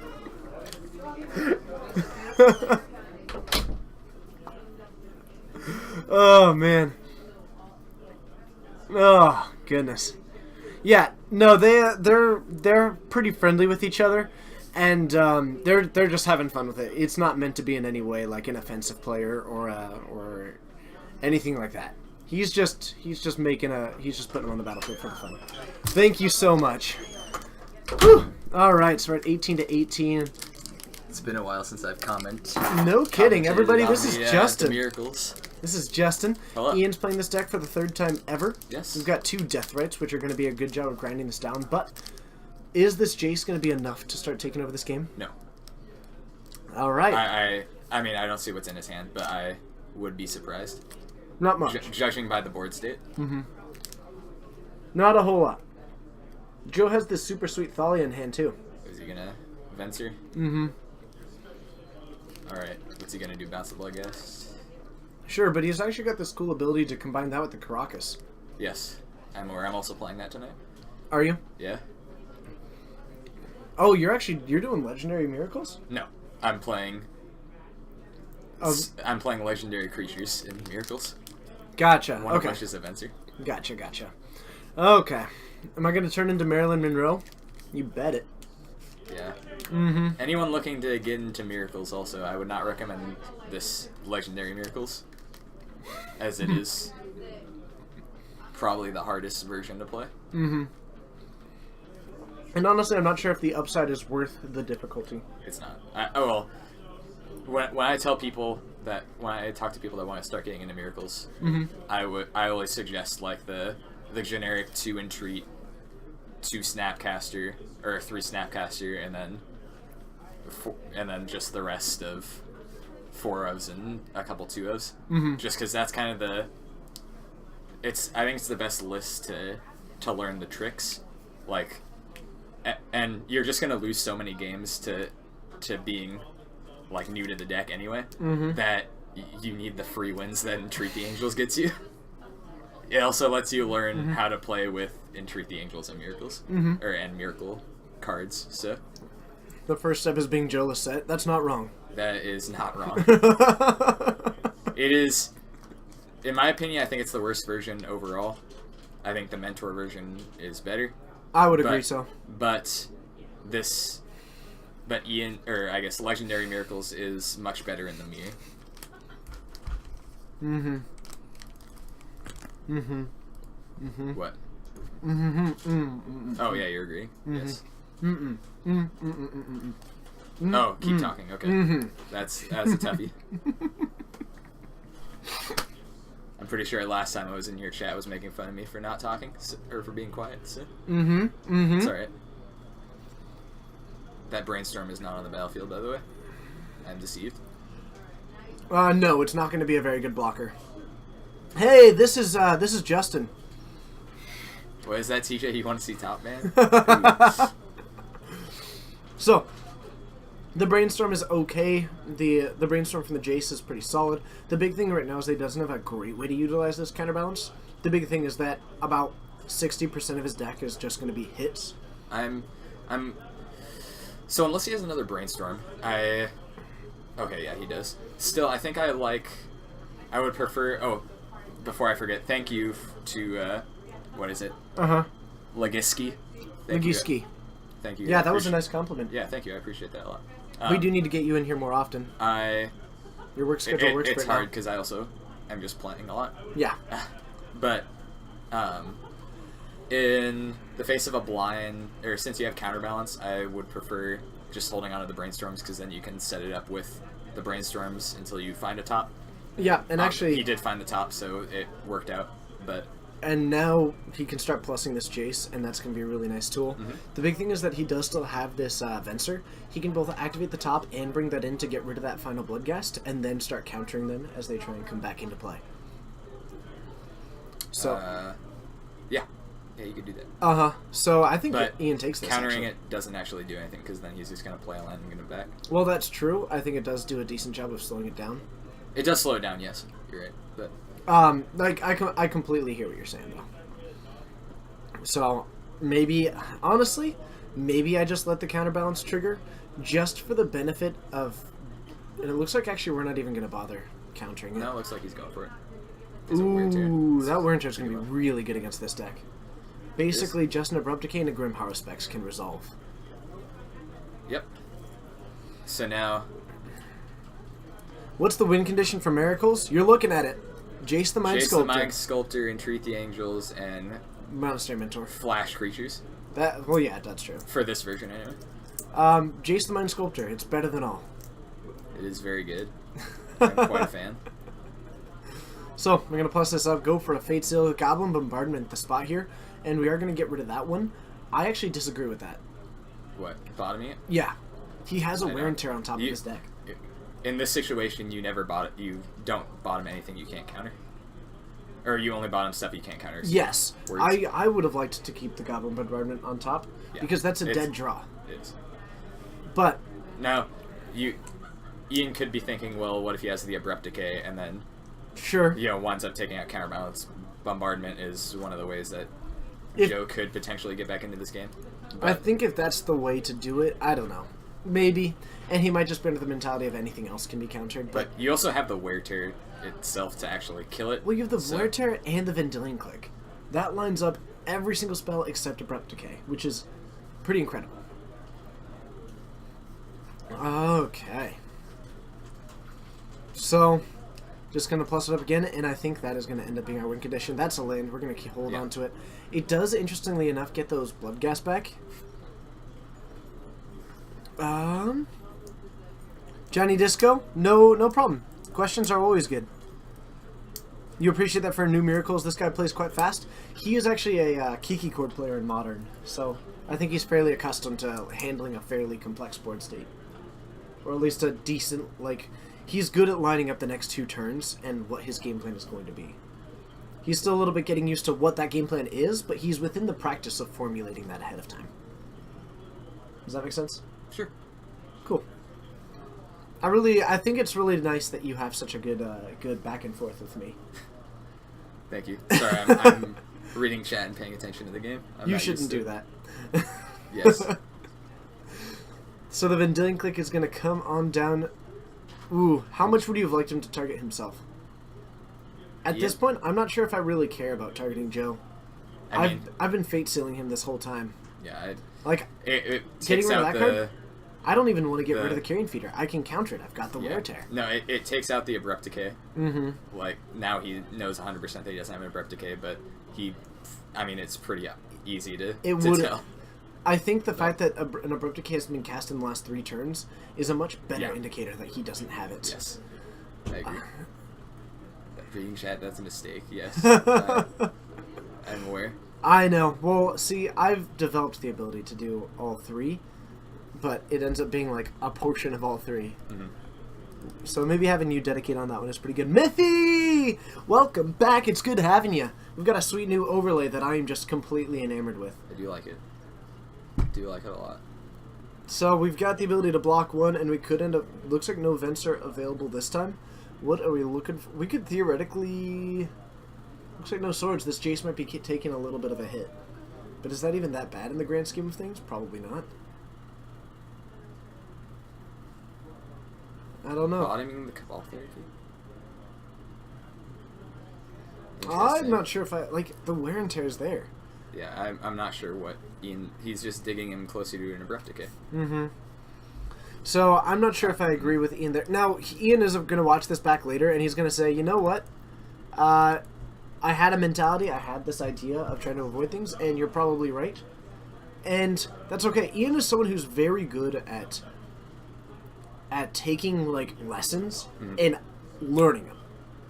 He is someone who will make a mistake, and then he will go back, he will figure it out, he will figure out what happened, what else could have changed, and he will get it figured out. And that's a really good trait from Ian. He's a very methodical player, and that's a good way to go about it. Yeah.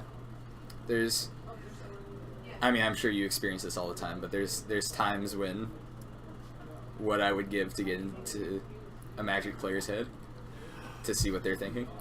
Yes, all the time. And it's a skill that I've been working on developing a little bit, is like saying, look, why would you make this line, right? Because there's never, you don't make a line for no reason. My guess is that Ian is thinking, well, what happens if he does draw the Abrupt Decay? These are the cards that I'm scared about, but in the grand scheme of things, you're just digging him into an Abrupt Decay. Because you know that he won't draw it. Yeah. Exactly. And I think that that's a really good way to possibly line up that line. Okay. By the way, is that the Justin that was looking at your Rug lands list? If so, have you tried it out yet? I played it the last 2 weeks, and you didn't see. And? I enjoyed it a lot. It was fun. You actually did... I didn't play your exact list, but you did really well with it. I made my own list, yes. I went 3-1 both tournaments, I think. Uh-huh. Yeah. Lost to Sneaking Show both times. Can I say how awesome it is that we've been developing a larger Legacy community lately? Yeah, it's been awesome. I need you to do awesome things. And oh, you know what? Can you do me a favor? Can you work on doing the PR? So I told you about the potential harness for the double camera, right? Sure. Okay. So Ian we're working on conceptualizing and budgeting for creating a rig that can lower down on a harness system. Yeah, you kind of explained it to me. Yeah. If you could start asking some of the Legacy players if they'd be okay with that.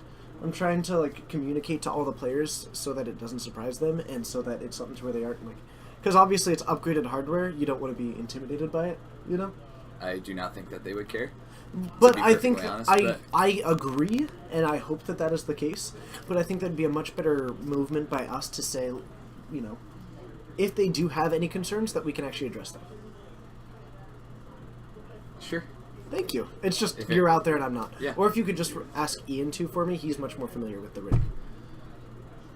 Okay. I mean, whichever you like, but it's just something to where getting occasional opinions is something that would be nice. So we take a look. We know that there's a Thali in hand, and it looks like we're okay with it. This Jace is just going to close this game out. No, his creatures are. I mean, they could. I'd rather close out with a Jace. Well, creatures are faster. SS Koi, you were my autograph?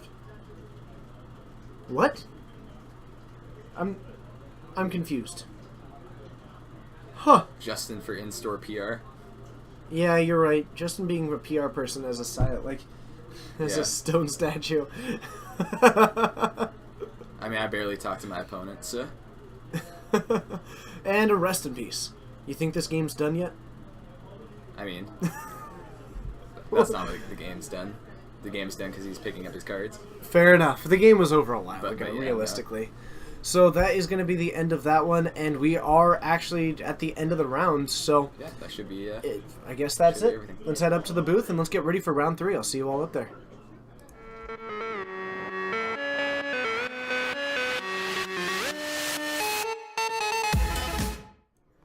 SS Koi, aren't you Sean? I'm fairly certain that you're Sean. But I feel like I remember who you are. I'm almost positive that you're Sean. And if you are Sean, you should know that we all miss you. And if Yeah. you aren't Sean, hi. Metalcraft? Question mark? He always has Metalcraft. I don't know. He's always got Metalcraft. I remember that reference, or I remember that came up, but I do not remember what it was from. Fair enough. Steven. So, do you want to go find us another match? Sure. Thank you, Sonic! I appreciate it so much.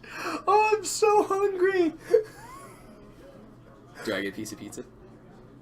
That's up to Sad LK, but Sadake, can I have a It is piece of pizza? Sean! It is Sean! Sean, it's Hello, so Sean. good to see you!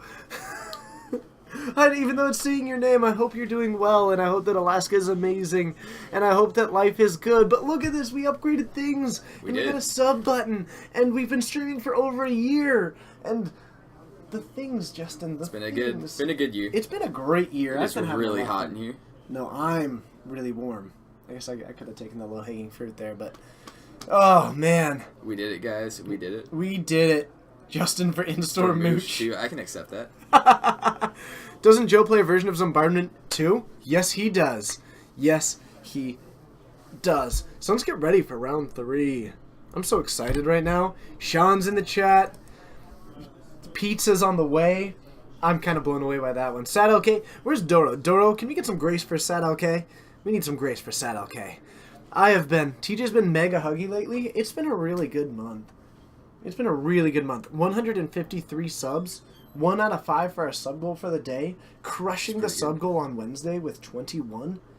That is really good. That is really good. Legacy players. Maybe one day I'll sub. Fair enough. One day when I actually see the stream. Animated hype TJs and Justin moving it all is too much work. It's not wrong. It's my weekend. I'm not gonna move. I'm gonna. Okay, so I got a Fitbit. Okay. What is it? And Justin, you need to play more lands on camera clearly. Well, I'm practicing for the next week's big tournament. So The GPT. yeah, there's a GPT next Saturday. A GPT here at Geek Fortress on the Yes. weekend? Yes, I next need Saturday. I need to make sure that my schedule is clear before I commit to streaming it. That's fine. But I'm interested. If you're in the area, you should come play. Yes, there is a show and tell player. In fact, he's been crushing it here lately. Um, Tuxedo Duck, awesome name. but anyway, yeah. So I got a Fitbit, and I average maybe 11,000 steps Okay. on normal work days because I walk around a lot. Mm-hmm. But then on weekends I average 2,000. That is interesting because It's I actually not a lot of average steps. somewhere around the realm of 16,000 steps per day. What format? Legacy, the best format. Yes, it is going to be a legacy one. I average about 16,000 steps a day. It's pretty good. Thank you. I actually the only problem is that Mm-hmm. I actually count them in my head because I don't have a Fitbit. Oh. So sometimes I lose Alright. track. But yeah, Thanksgiving, I'm pretty sure I got 300 steps. What is it? The Can I co the 9th of this month. Sean, are you coming? Sean, are you visiting? That's exciting.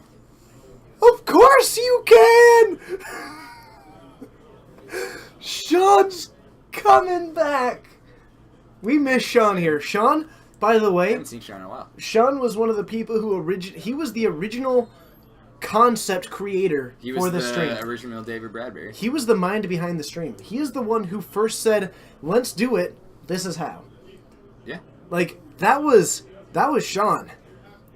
This stream wouldn't exist without Sean. He was the fire under our pants kind of thing. Right? Does that make sense? Yeah, sure. Right. Make up for abandoning us that week, you went to the GP? Fair enough. Fair enough. I only do like 3 to 5 a year. Is it next round? I don't know. Go find out. Looks like it. Alright. Alright, go I'll get be me back. Go Let get me me a know cool if I can match. get pizza. Actually, yeah, true. Okay. Oh, man. And TJ is the gasoline. Fair enough. I will take that as a compliment.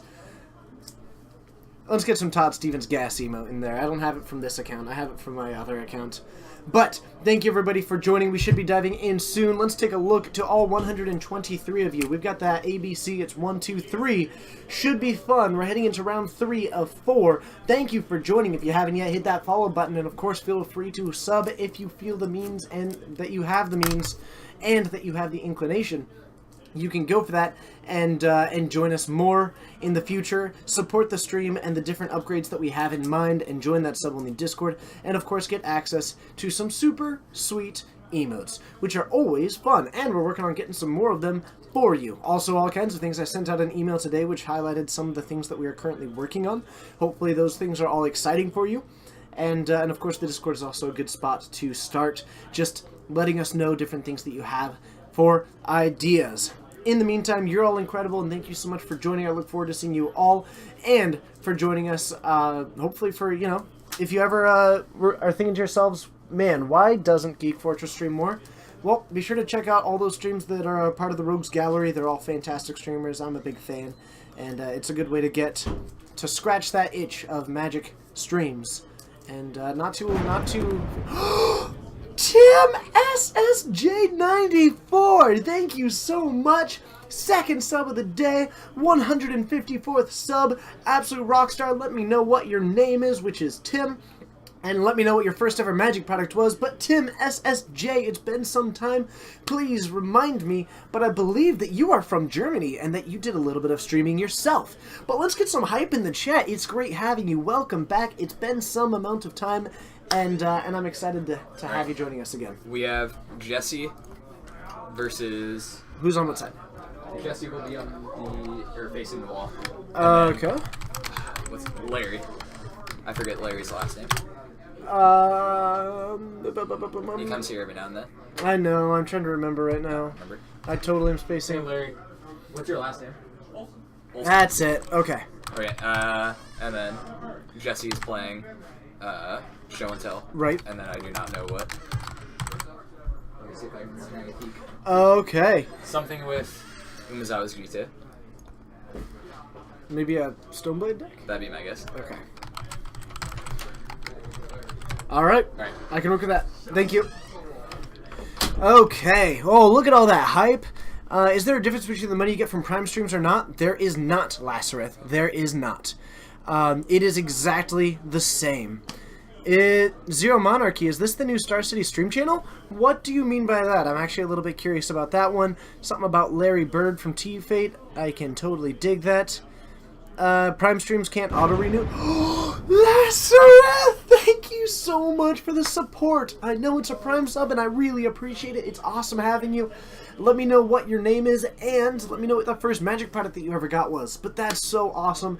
Thank you so much. And that's 3 out of 5 for the day. Oh my goodness. Oh man, it was a booster from M14. You drew a Scavenging Ooze. Oh, that is very cool. Well, let's head on down to the field. Let's have some fun. I'll see you all there. It's time for round 3.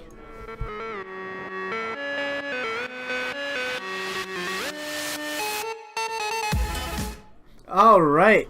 Can you make a request for the background photo in exchange for the pizza when it arrives? Yes, but you can make a request, but right now, The background requires being programmed, which means that I need a David here, and it also can't be done while we're streaming.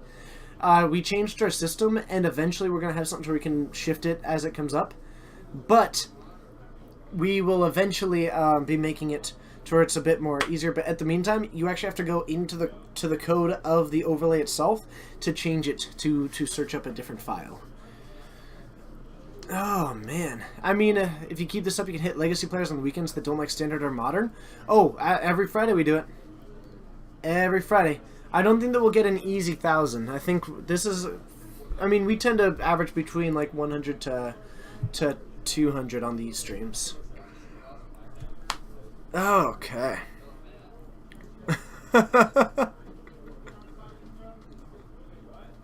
That's awesome, Treethiel. So... From Larry, is this like a mono blue something? I do know. Fahrenheit, it is running sneak attack. The real Tarmogoyfs are featured when I cut to the game. Nice. Nobody doesn't like modern. Modern is, I don't know, modern's pretty sweet right now. So, we've got a ponder happening. Doesn't look to be going too well. Thank you so much, Tim. I do really appreciate that. That's awesome having you. That little fort next to your name looks pretty solid. A ponder from Larry. This doesn't look like it's Stoneblade. Anybody want to toss in their thoughts on what this deck in Larry's hands is?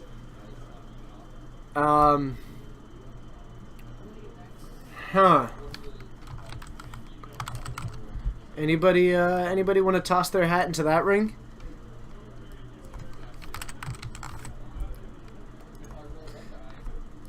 Okay.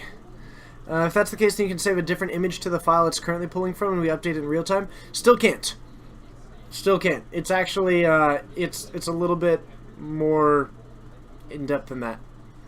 This looks like it might be High Tide, but the fact that it's running an Umezawa's Jitte tells me it isn't. Maybe a mono blue control. Mono blue control, maybe? It looks a lot like a High Tide deck. Like, a lot like a High Tide deck. Maybe it isn't, maybe it is. We've got a bunch of Spell Pierces happening here. More Ponders happening. This deck is digging for something. But what? We've got Land, Brainstorm. What was that card? Don't know that card. By the art. Anybody know that card by its art alone? Was that an Ixodron? It looked a bit like an Ixodron. Huh. Is it Disrupt? It's Disrupt. Maybe? I don't know.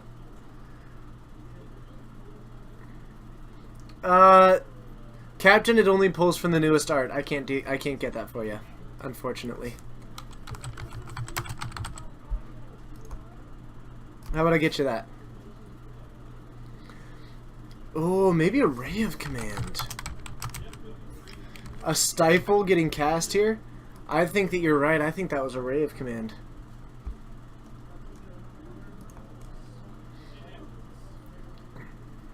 Yeah, that looks like a Ray of Command. Very nice. Okay, so we are going to, no, wait, that is a Disrupt. Isn't it?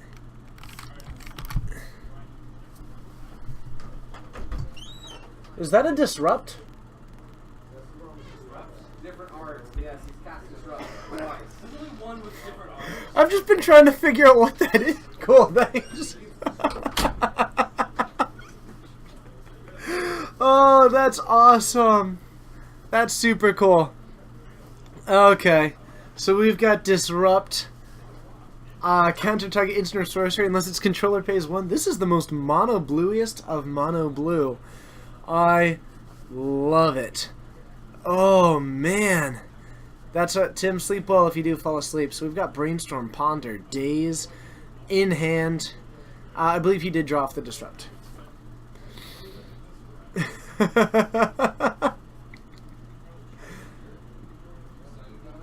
Whew. Anyone able to too long didn't read Show and Tell. It's going to be a card that either plays Show and Tell, which allows them to put each player to put a card from their hand into play, or Sneak Attack, which allows you to put a creature card from your hand into play. You end up either putting in an Omniscience, which allows you to cast all your giant creatures for free, or you end up putting something like a Gristlebrand or an Emrakul and just bashes in for an enormous amount of damage, far ahead of curve. Yes, this appears to be a straight up, like a Drago deck. I'm just so baffled. Counterspell. This can't be High Tide. It's got way too high of a density of counterspells. I just don't know what's actually going on. Sorry. Fair enough, Fahrenheit. So a better version of like Modern Breach. That's decently close. Is it an Arayo deck?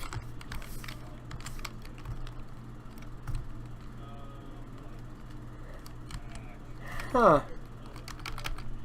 Does Arayo have a card? I don't think Arayo has a card, so an Umezawa's Jitte does come down. Weird. So, a Ponder from Jesse looking for that third land right now.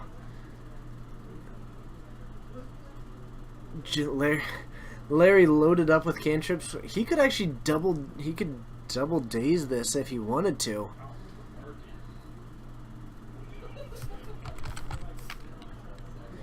Okay.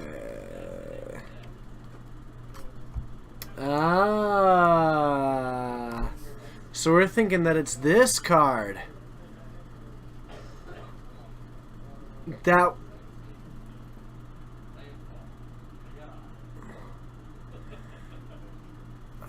Was that a True Name Nemesis?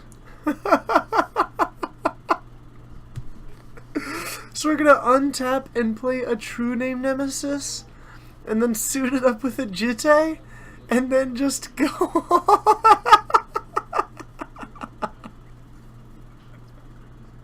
What is happening? So this deck is True Name Nemesis, Umezawa's Jitte, cantrips and counters. Oh my goodness.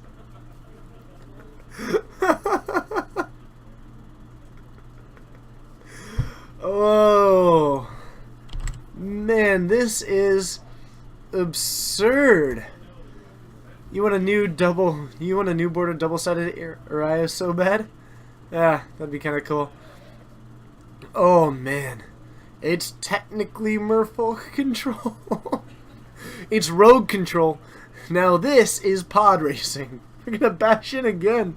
We could even use this since his Divining Top just taking the counters for now. So he can use the lifelink if he ever needs to. The 3 damage is... damage. I assume that they know that the counters are on the Jitte, not the True Name Nemesis. But it's easier from a board state perspective to have it there. I'm not gonna pick that fight right now. And an Emrakul going to the graveyard. We're going to shuffle it up. Jesse not getting that third land yet. Or one of his many Lotus Petals. Having a lot of trouble with just casting things at the moment. My goodness. This is sweet. By the way, I apologize. Apparently somewhat soon I might have to sign for a pizza. Which is like the coolest thing ever, by the way. It's only the second time I've ever been sent pizza, and it's possibly one of my favorite moments ever. Oh, I forgot to restart the timer. Whoops. Let's go ahead and do that. Okay. I don't know what toppings, actually. That's a good question. I think it was a medium pepperoni, if I remember right.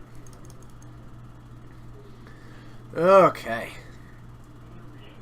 I believe it's a medium pepperoni.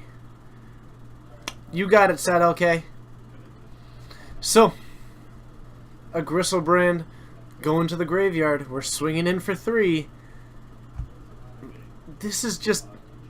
Alright, and we are picking it up because of the pump spells. My goodness. So...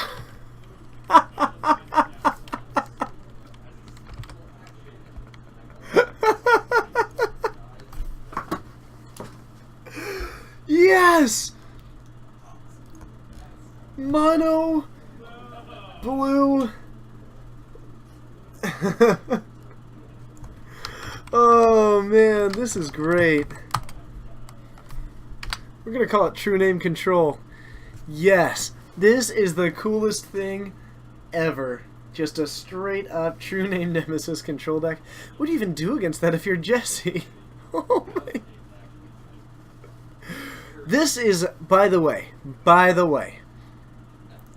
just to toss this out, we like to do a lot of cool things on this stream, right?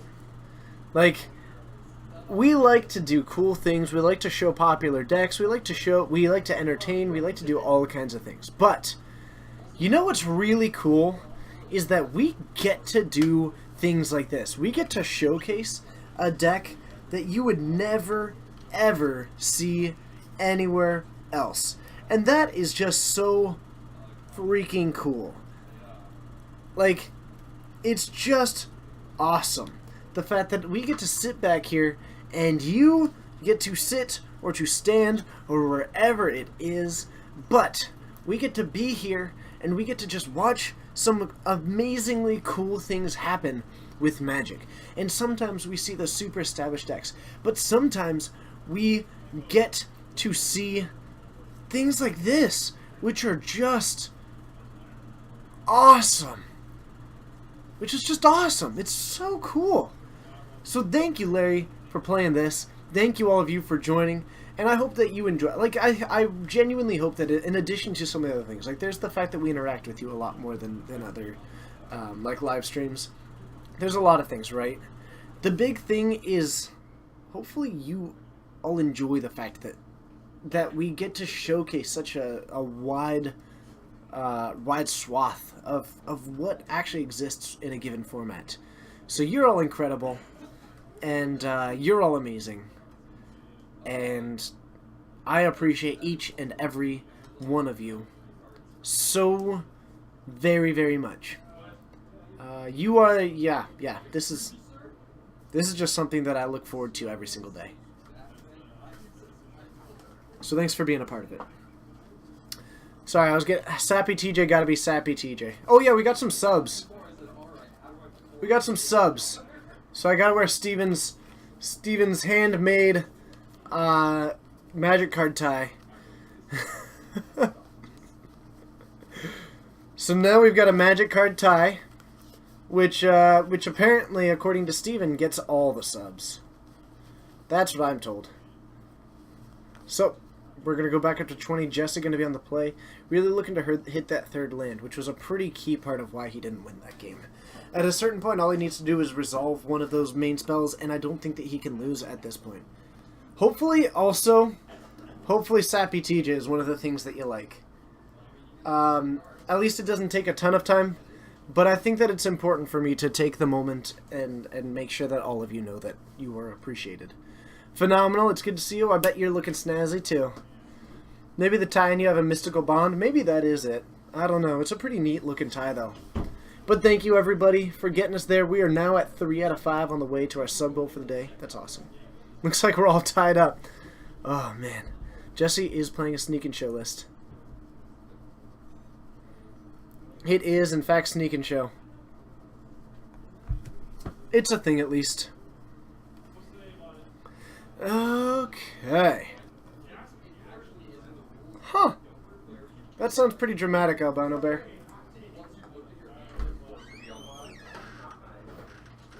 You guys are good. You heard pizza, didn't you? I did. I heard the pizza. The other guys in the back room.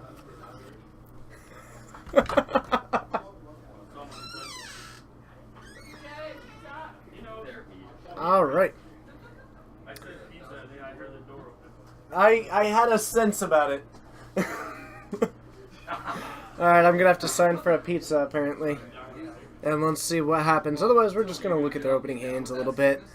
We're just going to look at their hands. Hang out a bit. I will not.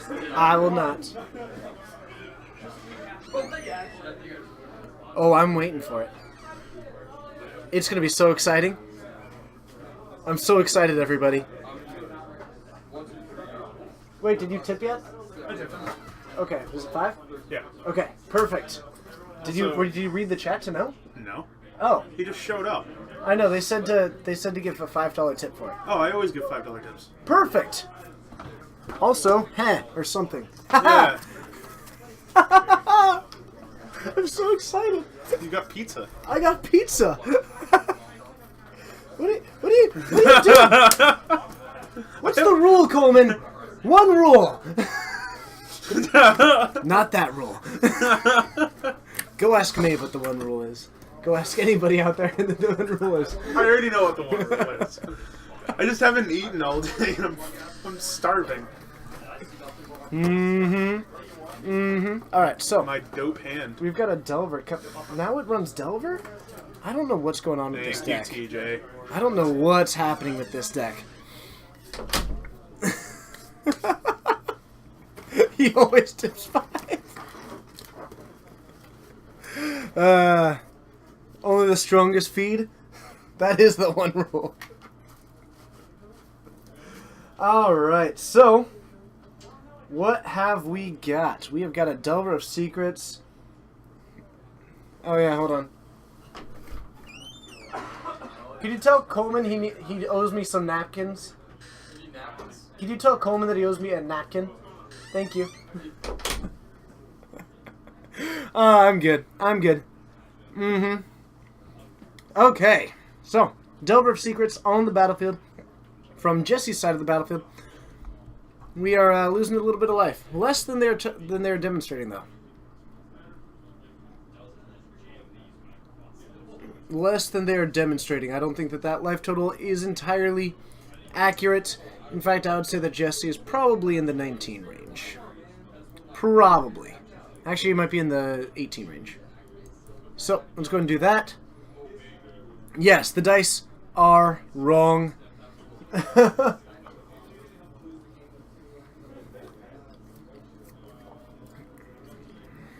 Johnny Disco, unfortunately we don't. We used to post a lot more of them, but currently we don't really have the capability to do so. So it looks like we're going to get knocked down to 17. Okay, so it is 18. Perfect. So, we have got a Volcanic Island coming on down. So Jesse has got the 3 mana, mostly needs to pay attention to. And I think the big thing is that right now Jesse isn't under a whole lot of pressure. I think firing off into a show and tell at this point might be a little bit hasty. I might wait until I have a Force of Will backup, or I might, try and sculpt my hand a little bit more. But it looks like Jesse is just all aboard the let's go for it train. Said okay, this is brilliant. Thank you so much. Seriously. Thank you so much. This is extremely generous and kind of you.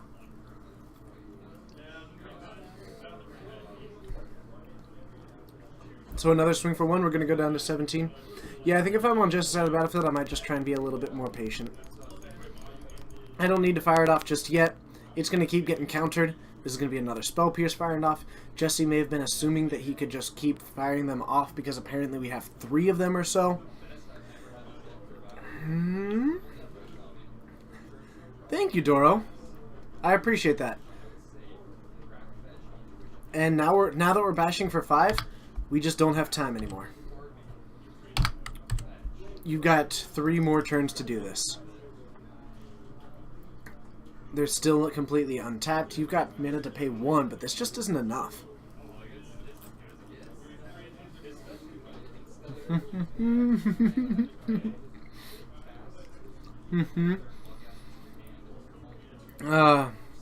So a Brainstorm getting cast here. I think Jesse is now coming to the realization of trying to sculpt this hand a little bit more. Try and find some Force Wills. Looks like we got a Cunning Wish actually in the hand now, as well as possibly a Lotus Petal.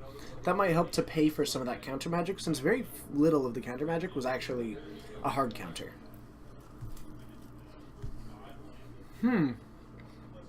So maybe what you do is assemble somewhere in the realm of like 6 mana, cast it, be able to pay for both a Spell Pierce and a da-da-da, and have a Force of Will in hand to be able to exile to take down just a counterspell as well.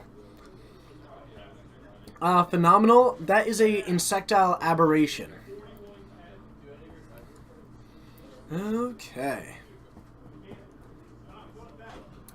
Ooh, there's double Force of Will. Plus a counterspell. Yep, Jesse is dead.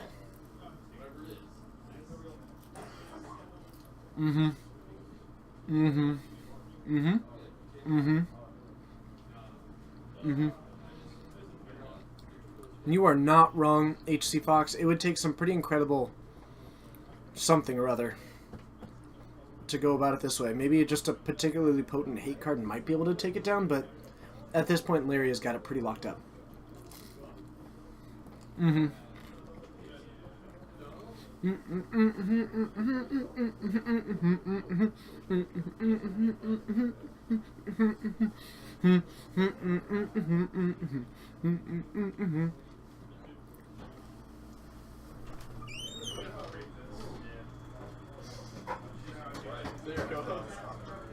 waiting to see what they name. Can you let me know what he ends up naming? Okay. Ninewalker, you are welcome. I will spread the word. Actually, 13th Fox, you're not that wrong.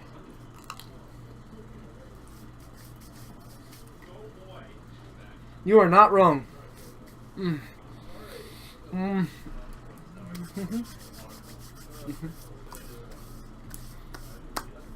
So, the Pithing Needle, probably going to name Sneak Attack. Could theoretically name Gristlebrand. And you might name a fetch land like the Scalding Tarn. You could theoretically, like, I don't recommend naming the Lotus Petal, but I could conceive of a world in which a player does if they don't understand it. Oh,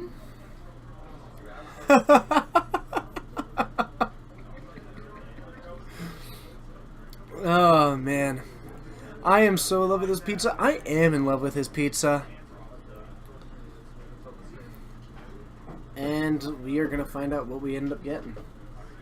I believe he named Scalding Tarn. Ah. Yeah. Very cool. Caught it. Alright. Looks like we did, in fact, go for the Scalding Tarn, according to our impromptu on-the-field correspondent.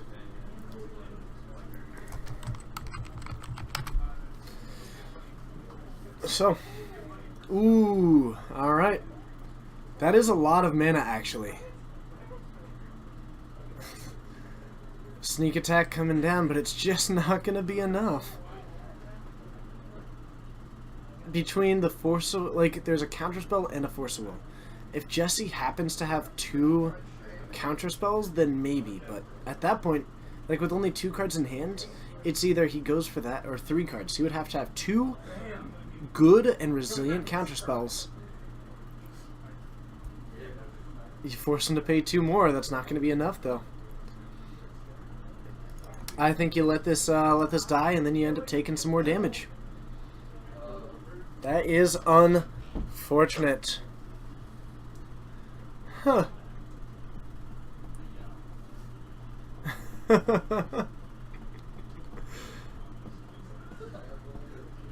You don't know if Larry has enough counter magic in hand. Oh, he's pretty close to all of it. So,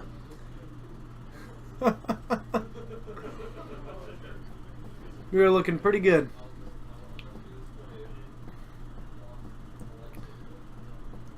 Is that a Black Border counterspell? It is a Black Border counterspell, I believe. It looked like one to me. We're going to untap after knocking him down to 2, and this is pretty much going to spell the end of the game. And yes, Set Adrift was spotted there in the hand.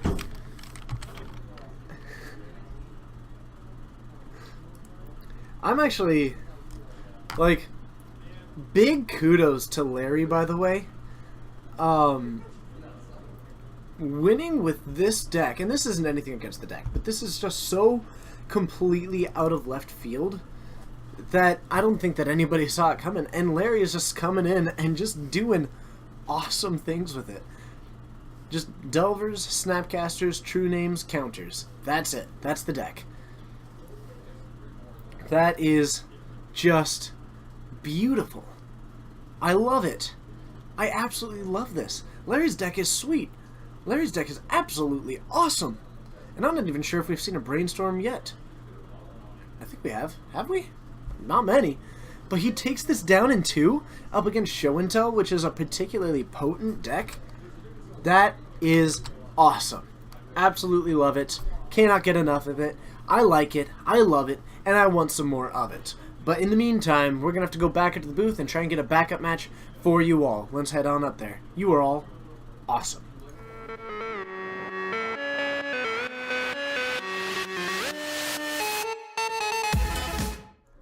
Hello and thank you for joining. My name's TJ. We're streaming out of Geek Fortress, and I'm gonna say Donovan's name loud enough. Hi, Donovan. Is there any chance of a backup feature match out there? Let me check. Thank you. And Donovan is gonna take a look out there and see what he can find. Be right back getting food. Nice. Nah, it's not that until you see Psionic Blast. Or Psychic Blast. One of the two. But thanks everybody for joining. My name's TJ. We're streaming out of Geek Fortress. We stream 4 times a week. That's 1, 2, 3, 4. That's amazing. That's awesome. Starting at the week, starting with Sunday, because let's do that one. But start with Monday anyway. If you like Monday or Sunday, we can still do that. Every Monday at 6:30 Pacific Time, we do Standard. Plus, every Wednesday at 7 and Saturday at 6, we've got Modern. And, of course, every Friday at 7:30, we've got Legacy. Everybody's mid-game, so. That's okay. Thank you so much. We're going to hold off for a bit. We're going to try and get another feature match for you as soon as one is available. So stick around, have some fun. If you've got any questions, some comments, some feedback, things like that, feel free to toss it in. It's always a fun time and doing cool things. Backup Miracles always does seem like a possibility, but we're in round 3 of 4, which means that we've got more to go. Plus, we're in the final stream, or the 3rd stream of the week, which is awesome. Oh, that's interesting, Doro. That is interesting. But be sure to join us 4 times a week. Hit that follow button if you haven't yet. It looks like a heart. You can just click it, and a little thing will come up saying, you are joined the Fortnite. So I'm going to be like, yes! And then it's going to be like heart, and you're like clicking a heart, and it's going to be awesome. Albino Lion, it's great to see you. And of course, if you wanted to, and if you would like to, you can also go so far as to hit this square that looks like a sub button. It'll say subscribe, and you can do that. It's $5 a month. But it doesn't. You can set it to not auto-renew. The point is that you can support the stream that way. It's all kinds of fun. And of course, we can do more cool things always, all the time, because of the just... It's not even like the fact that you all come in and just hang out with, and watch, and talk, and just participate. That's the biggest thing, you know? That's what it all comes down to. Because when, at the end of the day, this is a stream that is built and designed and created and existing for the sole intent of hopefully having fun with all of you. That's the point.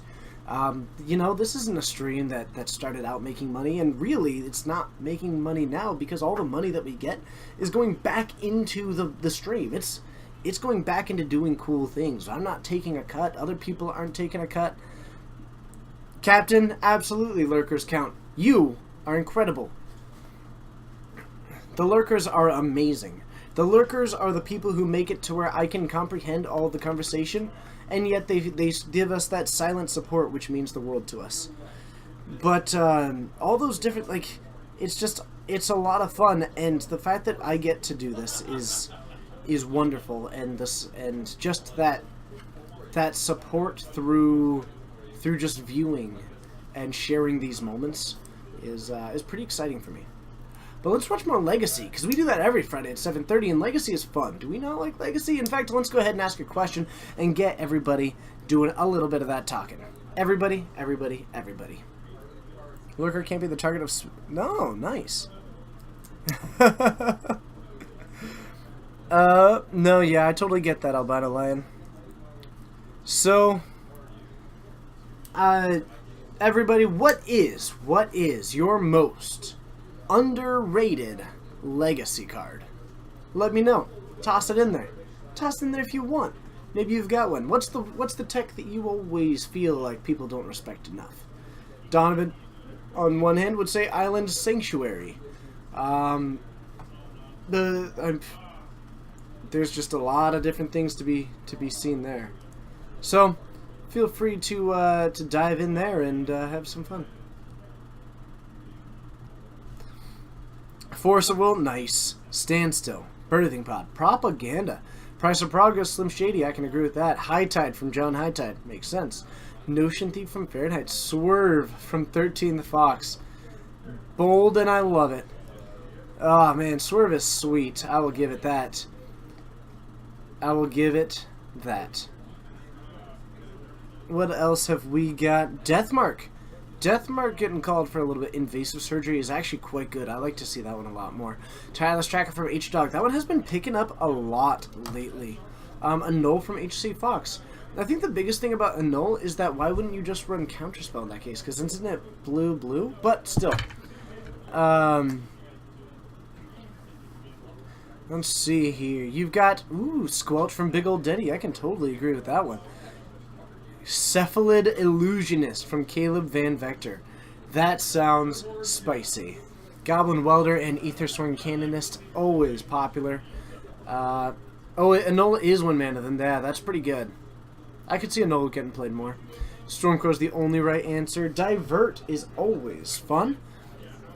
Alright, everybody. I'll be back in just a moment. I'm going to devour some of this pizza, so I'm going to put on a quick ad if you are subbed, or if you just don't get hit by the ad, which seems to be completely random sometimes. I'll either be back in a minute, or you can just watch me devour this pizza. I'll see you in just a moment, everybody. Hopefully, if I did it right. Yeah, okay. Did I? Maybe I didn't. I did, okay.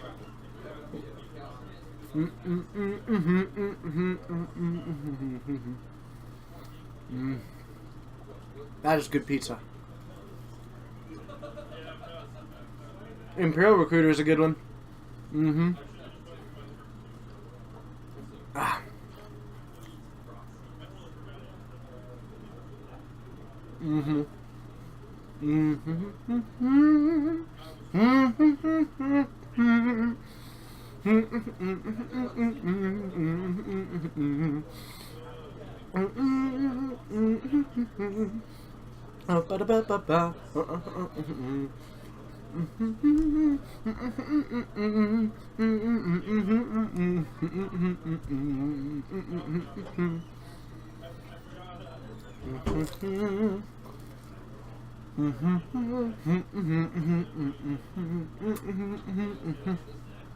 Welcome back. I got through most of a slice of pizza. The eating dancing roll is not still a thing, however, I just kind of do it. So, that's just kind of where it sits there. But thank you, everybody. It's awesome having you back, and we should be diving back into Legacy action shortly. I'm sorry. I'm so hungry. I hate eating it on stream. But this pizza is delicious. Sad LK is super generous. Oh, yeah, it's good. Are you, Don't mind me. Appreciate you. Give me one, sir. Huh. It's not everyone's one rule. It's mine. I've got one rule. And it matters. Oh, man.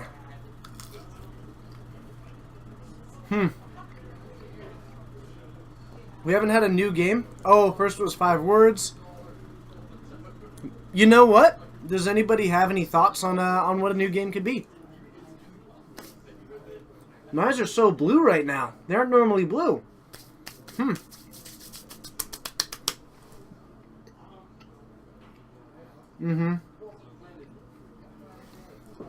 you have any ideas, otherwise, let's play some 6 words.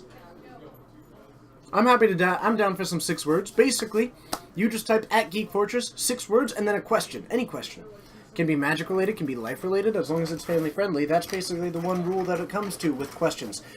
And then I just answer it straight up like that. Do we have any Bug Delver? I know that we have Grixis and Rug. I'm not sure if we have Bug. I'm sorry, I don't have the full answer for that. Agrippa.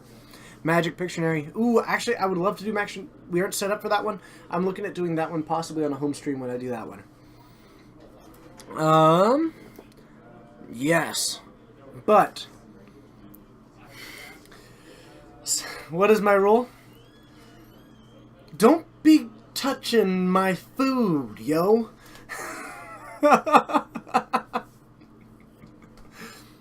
6 words. What do you want on your tombstone?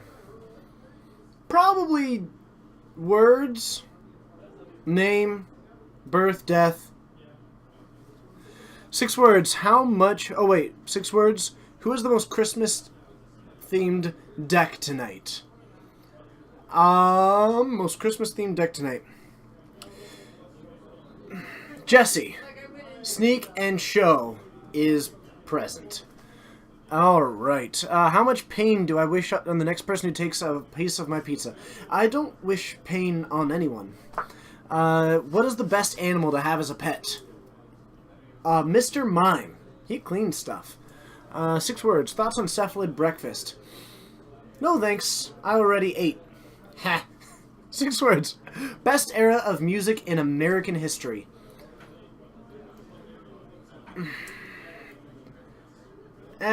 Late 60s, 70s, Beatles. British.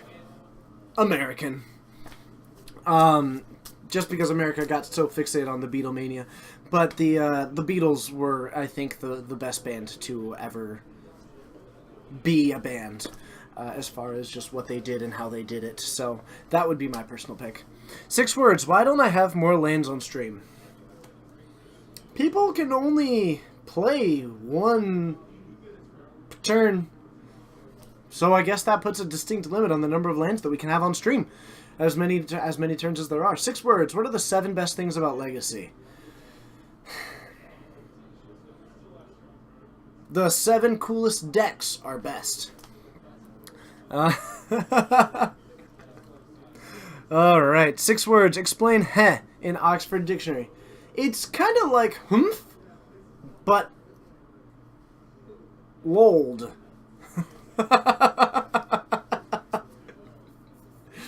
Yes? Yes, I did it.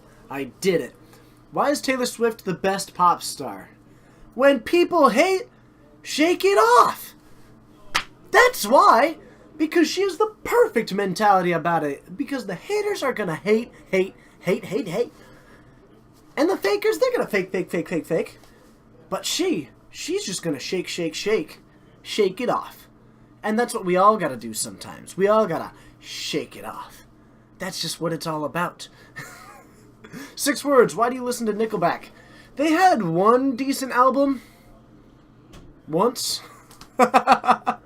6 words. How would I describe the pizza? This pizza is delicious. So delicious.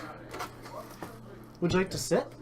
I'm playing some 6 words. I got to start quoting Taylor Swift. Well, the next match is up. So. What? Round 5? Yep. Wait, 4. Round 4 is up? Is this the finals? Are you in it? No. Ha! Sorry, I shouldn't laugh. I lost to someone in the finals. Ryan on Grixis versus... Wait. Where's he? He's back to the wall. Okay. Versus, Donovan Really? on Pox. Really?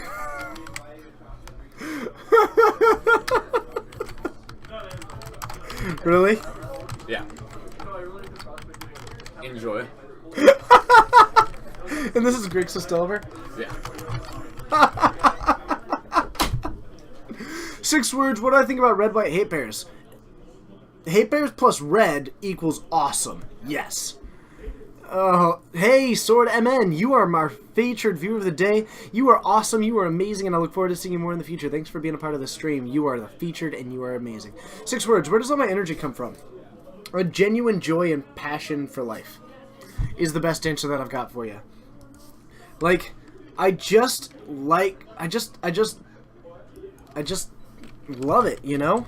I just get excited and I'm passionate about the things that I'm doing, and I think that makes a huge impact on my level of energy, because anytime that I approach into a situation, I'm looking for the excitement and you know, in any small thing. there is just the idea that every single thing is just works out in amazing ways, and I think that it's important to not only recognize when things go wrong, but to give genuine recognition when things go right. When's the next big Legacy event going to take place in the land of Snow Homes? Actually, possibly next weekend if I can stream it, but there's a GPT for Legacy. 7 words, what would I do with an extra word? I'd probably waste it by just going. 6 words, what is a passion for life like? It's really fun. I like it a lot. Let's head on down and watch some finals. Pox. Let's do it.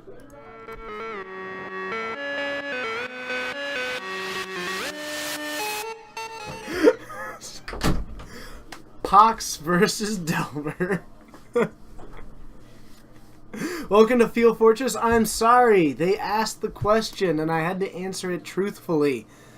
That's just where I'm at.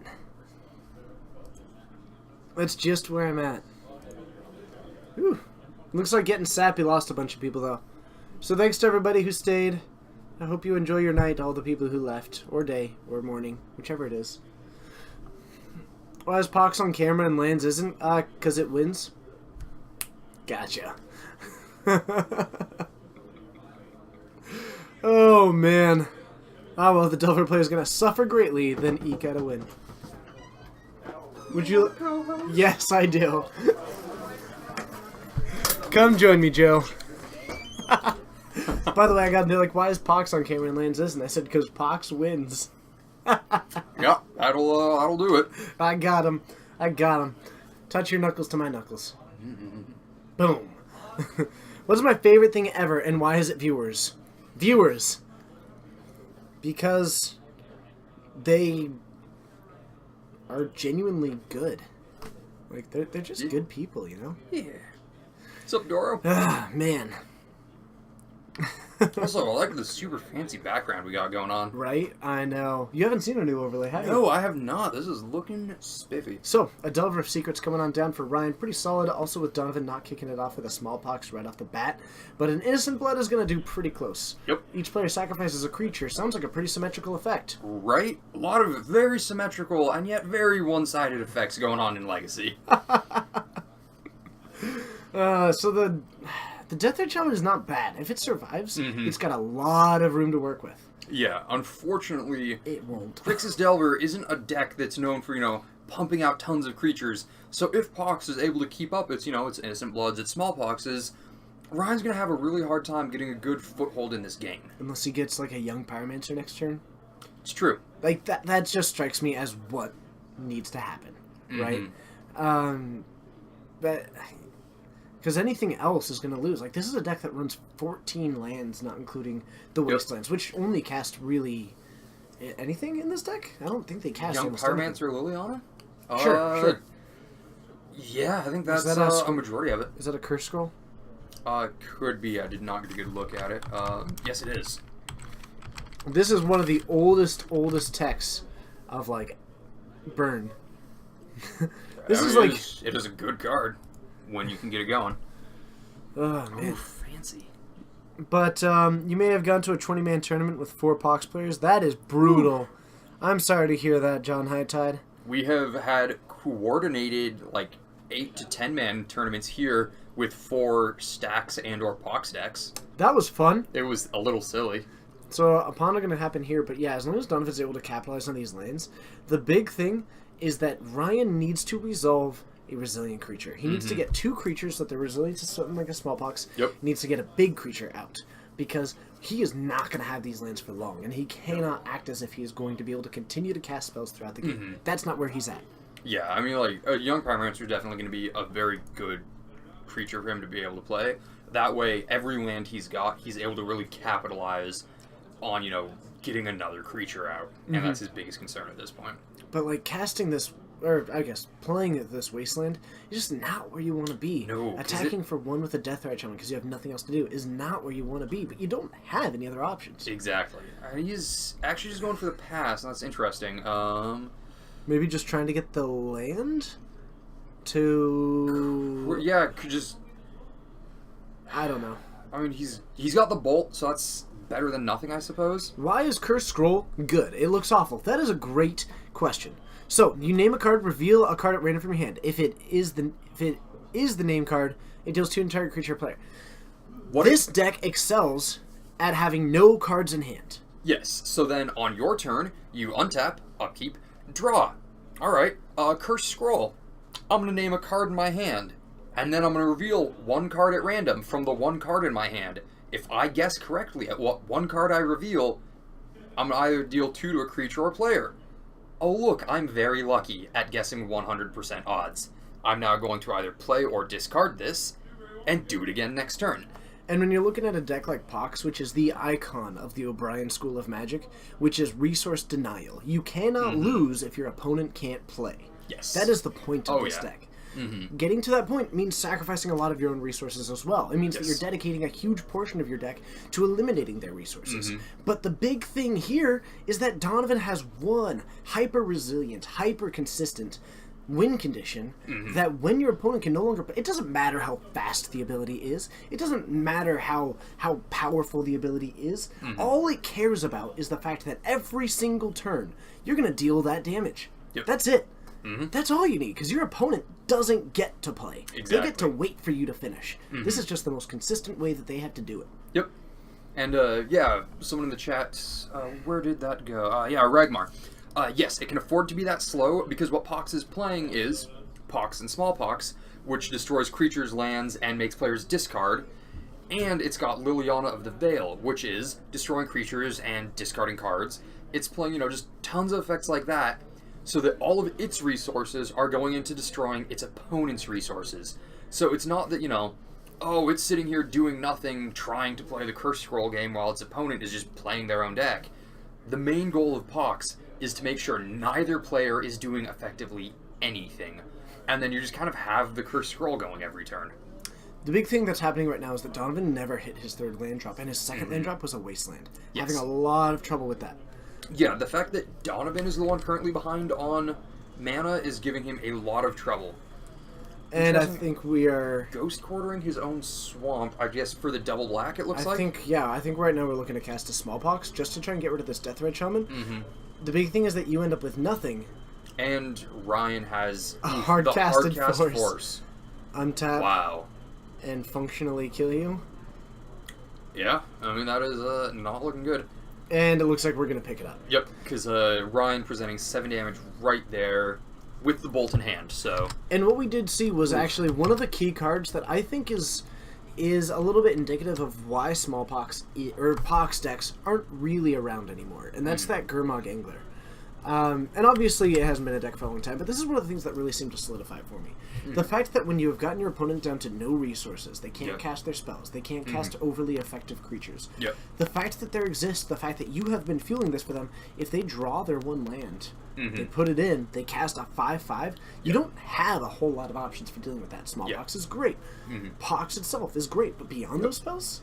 Yeah. You know... You got your Innocent Blood, your Pox, your Smallpox. And Liliana. Actually, there's a lot, but still, that card's big. Yeah, but if if you've gotten to the point that, oh, Ryan's got just a huge graveyard because you've been casting all these spells, there's a lot in the deck. There's not a lot left in the deck anymore if you've been doing your job. Sure. Plus, at this point, Ryan has probably been, holding a bunch of counter magic, waiting for just the right moment. In the form of, days, those free spells. Exactly. Right? Yeah, if he's able to just go alright, I'm going to play my Underground Sea, cast Gurmag Angler, and then use that sea for a daze while also protecting it from your Wasteland, he's now looking really good. So, from Ryan's deck, I don't think that this is a huge matter of, bringing cards in. I don't think that he has a whole lot meant to combat this. For sure. But there might be some cards that he doesn't want. This is not a deck in which you want any of your creature removal. Abrupt Decay is okay because it can hit Cursed Scroll, I suppose, things like that. But overall, I'm maybe just thinking if I've got counter magic, sure, and if I have things that are specifically creature kill, they can come out. Donovan, what are you looking to do? If I have any kind of way to hate on counter spells in my board, maybe, because that really seems like the biggest thing. You've got a lot of creature kill. I think Yeah. it's making sure that the ones that you cast land. Well, But there's not a lot of options here. for sure, and I think a big thing is just, Donovan actually hitting his lands. That was a really, influential part of Atypical. how this game went. Yeah, it was pretty atypical. Pox is supposed to be the deck with more resources throughout that whole matchup. And, granted, Delver has some of its own things, but, Delver isn't known for being incredibly resilient to land destruction. Correct. I So- mean, yeah, they are a resource denial deck going up against the resource denial deck. Exactly. How do I feel about the Eternal Masters Christmas reprint? I feel like I'm going to draft it a lot. It's awesome. Yeah, I mean, I think any impact Eternal Masters would have had on, drastically changing the prices of cards, changing the meta, changing availability, happened with the original print. If they want to print more of it, cool. It's a really neat set. I drafted it, loved it, Awesome draft environment. probably going to draft it again. I hadn't heard about that until just now, but yeah, I'm all for it. I thought Eternal Masters was great. Joe doesn't keep very informed. Nah, This has been a thing for like 2 weeks, dude. that's cool. Where have you been? Just around. I've been playing Overwatch, man. Well, welcome back, Dude, Joe. this is like when someone tries to ask me about a pro player and I just deer in the headlights. Do you know who Todd Stevens is? It's one of the other people in the Rogues Gallery, right? Close enough. Yeah, actually, yes, that is true. He's also, it doesn't matter. Is That's it- cool. That's all I needed. You're good. You pass. He's the reason you dress all spiffy now, right? No, Oh. I'm the reason he keeps having to one up himself. Nice. We're now All right. in a dress nicer than each other one up war. So who's wearing the tuxedo first? He started wearing the coat. It's okay, but he's in Dallas, and it's getting to be like 70 degrees, which is pretty chilly for him. So he's right up to the warmth. I don't know. We're supposed to get some snow here on Monday. Right. I'm saying when we should wait until it's cold, though. Okay. You're right. It was only the high went all the way up to 48 today. Let's wait until it's cold. Exactly. Exactly. I don't need to just toss on a coat any old time. Yeah. No, I get that. Not a reprint, re-release. I mean, So who gets your edge here? Ryan, what was that big stack of cards Ryan was just flipping through? Please don't tell me that was his sideboard. That can't be. That Okay, that was a considering the paper tiger. That's definitely not his sideboard. 13th Fox. Oh, I'll get raw. Todd wants to have that battle. So it's going to be Pox on the play. I kind of want to give it to Pox. For the match itself? Not for the match. For this game, I'm going to say game 2 goes to Pox, match goes to Delver. Okay. Just because of those cards like Gurmag Gingler, Force of Will, and Dace? Yeah, and just because, Delver on the play is already an edge up on its tempo. If he's able to, turn one of Delver, daze whatever Donovan's got going on turn 2, and just start getting a couple beats, that's really where Delver wants to be, and just being able to keep ahead of Pox is pretty good. Mm-hmm. Kenless? Glorious polyester zoot suit. Ooh, baby. That sounds That would be spiffy. awesome. That sounds super cool. Mm-hmm. I like the idea of it. Ooh, Donovan drawing a very important card for this matchup. If he's able to keep it through Ryan's wastes, he has Tabernacle in his opener. A little... No, he does have Basic Swamp as well. Honestly, That's looking pretty good. yeah. Depending on what mana denial Ryan is able to get for himself. As long as Donovan's got like 2 lands Mhm. before the Tabernacle. Yeah, I mean... Yeah, he's not going to want to lead Tabernacle. Oh, this is Ryan, of course. They're pretending to do an arm wrestle. Okay. This is Ryan we're talking about. He will not step up to a table and talk about his need to arm wrestle. Have you ever noticed that? No. He's like Sylvester Stallone in his least popular movies. Alright. So... 13th Fox is saying hi to CVM, but I don't think that CVM is here. So, Dunno. hi CVM anyway? I guess. Sup if Maybe, you're maybe here? they meant Caleb Van Vector. I don't know. You can No see teaching idea. like a red velvet tux with a matching top hat. Oh, that sounds good. Wouldn't that be nice? That sounds good. Oh, Ryan has definitely talked about arm wrestling Oh, on the stream. Steven, He'll only talk about it if he thinks that it would be close. Got him. Pox is problem with Angler if there's not a...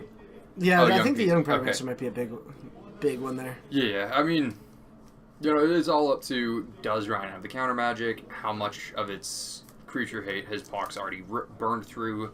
Because, once Pox gets down to Hellbent where it wants to be, Cursed Scroll is really good for taking out, Delvers, even when flipped, Young Pyromancer, Deathrite Shaman, but it does nothing to a Gurmag Angler. If he's just sitting on Cursed Scroll and going for the, alright, I want to Cursed Scroll him out, Gurmag Angler has a lot to say about that. Yeah, and I think the hard part there is that because of that young Pyromancer, he'll likely have things to get rid of the other non-conditional, like the Innocent Blood, the Liliana, Exactly. the Smallpox. All those things the young Pyromancer can provide a little bit of that fuel For for sure. it. So, yeah, if Ryan's able to get That's both of those that's out- the combination. Ooh, not bad here, though. I was actually thinking about Leyland Void when I was talking about Donovan's sideboard, and then I knocked it out of my mind because I figured it was infeasible because you wouldn't want that trapped in your hand. But then I just now realized that you run so much like Liliana stuff, you can just discard it. That's true, yeah. On a It's not gonna be Smallpox or a stuck in your Liliana, hand. if you have to discard something, a dead Leyline's not bad. No, and this shuts down a lot of things. Notably, Yep. it can actually shut down the Oof. A Sinkhole from Donovan. Not the worst. correct. You're not wrong. Ooh, Ryan is probably not happy to see what's going on in No, and the Donovan's best part hand. is that he has a Wasteland in hand. But even if he plays the Right. Oh, Wasteland and Ryan does. Donovan plays the Tabernacle, Ryan still loses the Delver. Because he wants to Wasteland the Tabernacle, sure. Otherwise, he's stuck with this Wasteland that he's always using to protect his Delver of Secrets. That's not going to go well. No. Yeah, well, and now he is definitely losing that Delver because he's going to untap Trigger and have no land to pay for it. Ooh. Getting hemmed. If we lose the Wasteland here, this game's done. Yes. Oh, yeah. No, this is... Just like, done. Alright. Dunzo. Yep. Oof, Double double Deathrite. death rate. Actually- Certainly not a bad thing to hit. But not what you wanted. No. So we've got a Wasteland.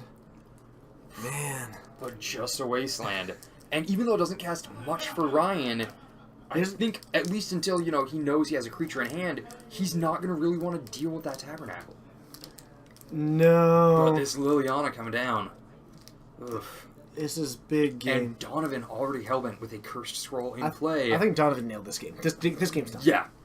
I mean, because even though Like, it's not going to I happen. had just noticed the Urborg on Donovan's side of the board, so that Tabernacle... Yeah, I wasn't really thinking about it when he cast. But yeah, he's got the Urborg out, so his Liliana is even tapping for mana. Ooh, that is dirty. Like, sure, but what are you going to do? Take out your Tabernacle? Like, great. Yep. What? This game's done. This game's 100% done. Yep. It's just over. So when people were asking in the chat, can Pox afford to be that slow? Yes. Yes. This is 'Cause- what Pox is supposed to be doing. Draw a That's card. how it's able to go so slow. Because if you're going slow and your opponent's not going anywhere, you're the one getting to the finish line first. What was it? You have a quote in the chat, which is I do. It's hard to lose a race if you're the only one with legs. Something like that. Yeah. You can't lose the race if your opponents don't have feet or something. Like, the point is, like, you draw your card, you Yeah. activate your Cursed Scroll, and then you plus Liliana and get rid of this now dead card. Yeah. A Sinkhole isn't good when your opponent has nothing. Yeah, the point is, the slow deck wins when your opponent does nothing. So, oh man. Truer words have never been said. Except unless it's you, which is one of the few players who builds decks that you pridefully say can lose while goldfishing. Oh, that's just the one. Granted, I have watched Jund lose while gold fishing against me because all I did was play 2 lands for an entire game, and Jund killed itself in Modern with a Dark Confidant. Actually, that's so interesting because there is this interesting way to evaluate Dark Confidant where it's always valued as this thing that you have to kill. But it's interesting that sometimes you don't, and you assemble the Dark Confidant into your game plan. I think at one point during that game, I was actually just holding up double blue so that if he tried to kill his Dark Confidant, I could protect it for him. I've seen Because seen once he got down to like 1 life, it's like I'm I'm protecting this Dark Confidant with everything I have. Because then your counter spell becomes like a burn spell, right? 'Cause Yeah, you can average it out to like Oh, yeah. 1.25 damage or whatever, Right. 2 damage. Like, Mm-hmm. even the tortoise can win when it kneecaps the hare. I like it. Like, the point being that Pox operates on this situation of it doesn't care when it gets there. It's paid its dues. Donovan is apparently trolling us with his shuffling technique. Oh, Donovan. It's okay. You know, he made it to the finals. He earned this. Can't even riffle shuffle. Main deck Graph Digger's Cage. I regret this typo. No, main deck, Graph Digger's Cafe. Oh, God. I like it. Stories LSP flipping Emmerich. Mine is the Painful. Patrick Sullivan playing Dark Confidant, revealing Armed and Dangerous, I think. Or something like that, or what was it? It was a 3-drop and an 8, and then it can get rid of a creature and it deals 1 damage to its controller. So Okay. he drew it, took 8 off of the Dark Confidant, and then immediately spent it to kill his Dark Confidant, and taking another 1. So he took like a total of 9 Oh my damage, God. killing his own Dark Confidant. Brutal. You just want to point out that Pox is one of the few Legacy decks that can kill Norn the Wary. That's true. Curse Scroll is actually any deck that runs Liliana the Veil has the capability, as does Tabernacle. Yeah, Tabernacle can. I'm trying to think what else. Is there any other fun things that can get rid of it? Anything that's an ability. Like, I mean, if you Yeah. want to get so bold as to running like Smokestacks? Karuk Relentless is able to Ooh. kill it, Rook Relentless is a fun Yeah. card.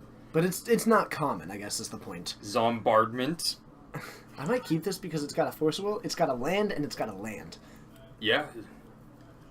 Yeah, we are looking pretty good. Oh yeah, Burn can deal with the old Grim Lava Man. Gelava.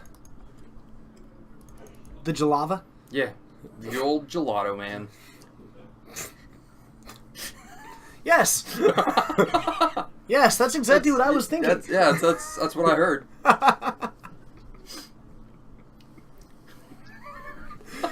Sir, give me a gelato. I'd like it fiery. Coming right up. Oh, is this the Pox? Dark Rit Pox? Ooh. Him. But that means that we have another spell. Oh, we Do we were holding up him, two. him Smallpox? Oh my god. Him Smallpox looks really good. That is gross if it No one the is. Warrior is a 2-1, not that it ever mattered. Ooh. You know what that Unfortunate. means? That Nope. means no counter magic for the rest of this, theoretically, except for that days. Oh my god. Double Ugh. him, but he actually took down 3 cards. Yeah, I mean, he But they were got 3 decided cards 3 from cards. Ryan. The fact, yeah, I mean, forcing a him always feels not great, but a little bit better than taking the him because you better. know which cards you lose. Known 2 is better than random 2. Exactly. And Unless the random 2 is just bet. Like, if you look at your hand and you think, what I would counter this with is the best 2 cards in my hand, yeah. then maybe you allow it, but that's like a weird spot to be in. You Oh, know? for sure. Yeah, I think the one time I've had someone actually like allow me to resolve a him with 2 forces in hand, he was like, Let me get your opinion. I'm Okay. sorry. Pithy Needle. Do you name Liliana or Curse Scroll? I think I might go Liliana. at Curse this Scroll point- wins once they've already gotten it, but Liliana gets them there. Yeah, I think Liliana's the name here. But I mean, we can ask Ryan in just a moment. Let's find out. Liliana the Ladle. Liliana the Ladle. Yep. Nice. Yep, so it was Liliana the Veil. I actually agree with that choice. I'm sorry, you're telling me a story. I'm sure I was, and I'm sure the chat is going to be very sad that I'm they're sorry, missing out. I'm on- sorry, That's I'm perfectly sorry. fine. I'm sorry, I'm huggy lately. It's been a really good month. So, Ooh. Snaring Bridge looks okay. Indeed, indeed. We've got 3 cards in hand, so this Delver, this Insectile Aberration is still going to be able to attack. Wasteland taking out the Mishra's Factory. Bashing in for 3. Taking out the Mishra's Factory, certainly not bad. Ooh, and the second Delver. That's Ryan big. looking in a very good position this game. Now you're looking to do Oh, not bad. Not No. great, but not bad. unfortunately, Donovan's brutal. And he can't even play one and plus it to get rid of the other. He has to go out of his way to discard or play 2 Lilianas the Veil, which are Yup. useless. I think you're right that this game's going to Grixis. I think Grixis found itself in the place, the time, and the situation in which it wants to be. Actually, who at it this do. point, he does get the opportunity to drop Lily. He's down to 2 cards in hand, and he can minus... He can't. Liliana can't. Oh, you're right. Excuse me, Pithing Needle. I was thinking... But the Delvers can't But yes, attack. the Delvers can attack. He so gets a that turn is... here. Yep. And now he needs to start firing these cards off fast. Yeah, now Donovan needs to start getting really aggressive. These Lilianas... That's Oh, big. That's so big. the Abyss. I bet you anything. Not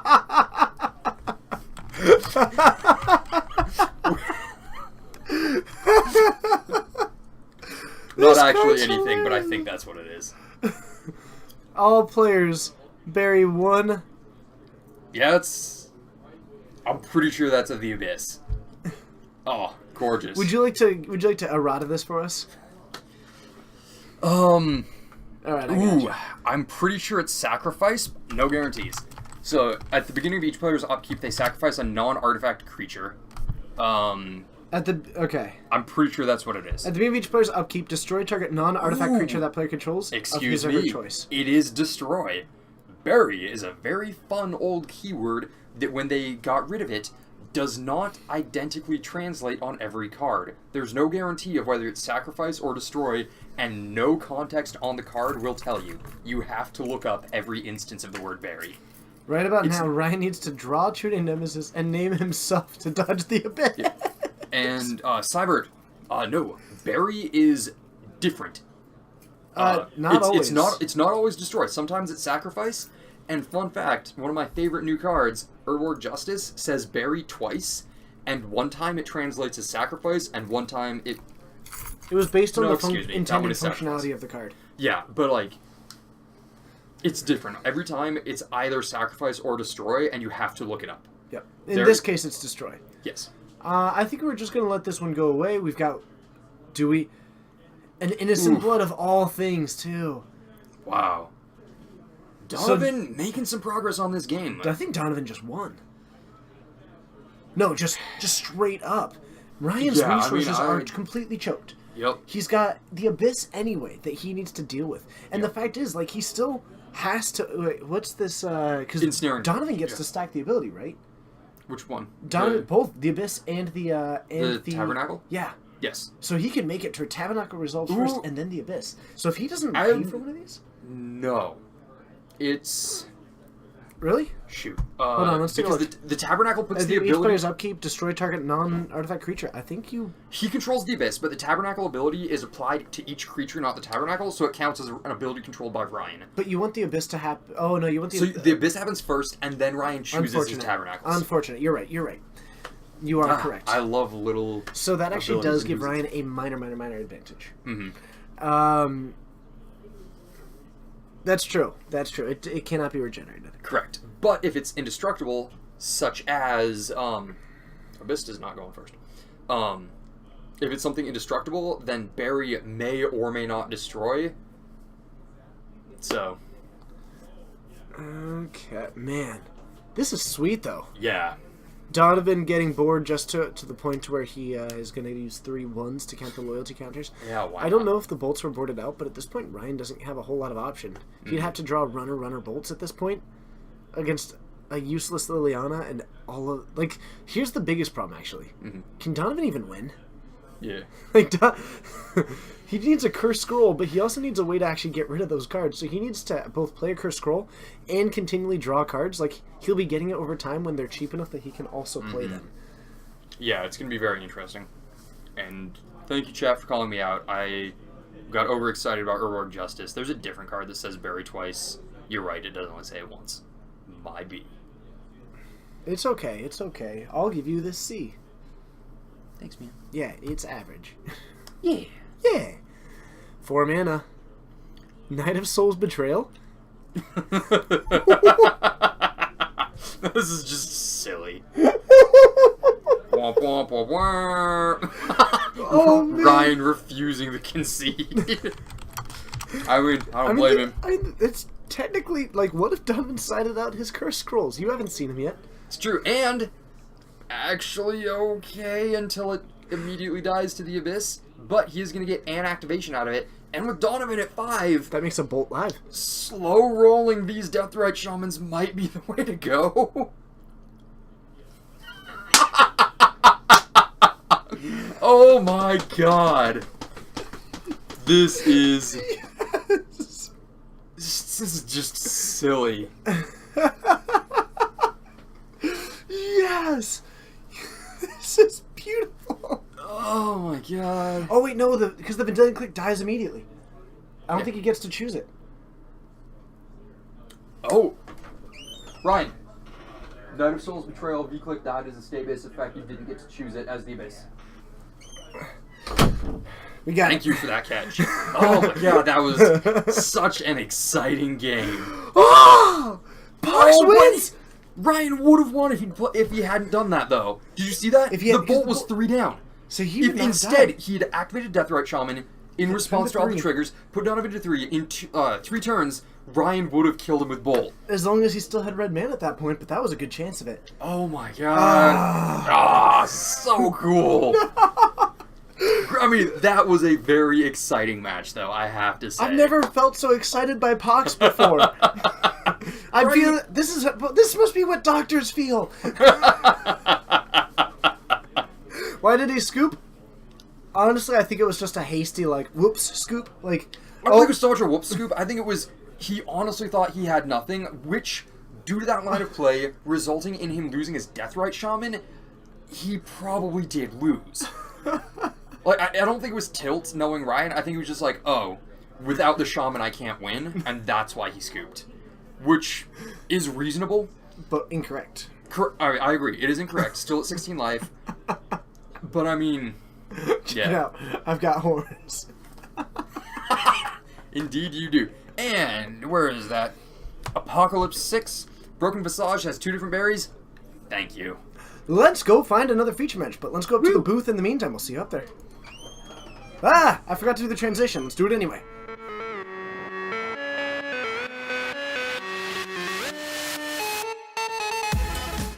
Hello and thank you for joining, of course, for the first time after that exciting finals match.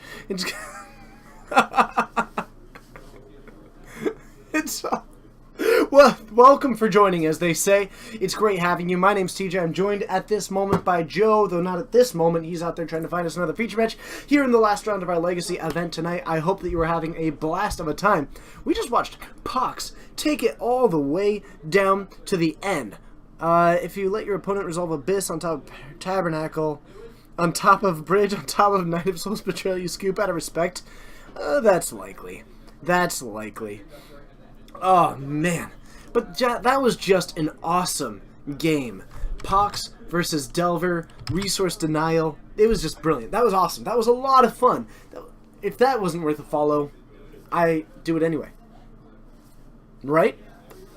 As we are going to head into another feature match, keep in mind that we do still have, or I believe that we're still 2 away from our hopeful stream goal for the evening. And we will be, I guess, you know, if you feel the inclination to do so, then that would be wildly appreciated. What color? Oh no, I'm pretty sure that this is just from the pizza I was eating earlier. Thanks though, I appreciate that.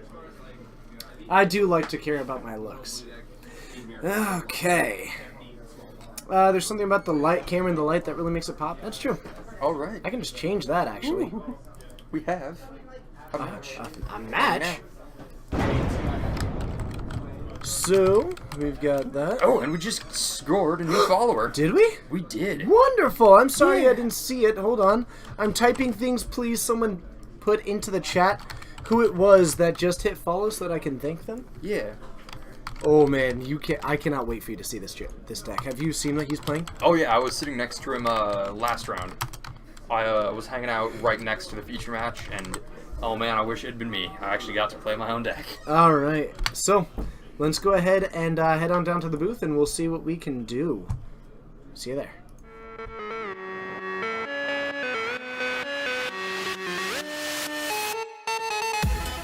So, these players are going to get ready if you want to give them the go-ahead, and I'll play with this a little bit to see what we can do to make it slightly less polarizing on the colors.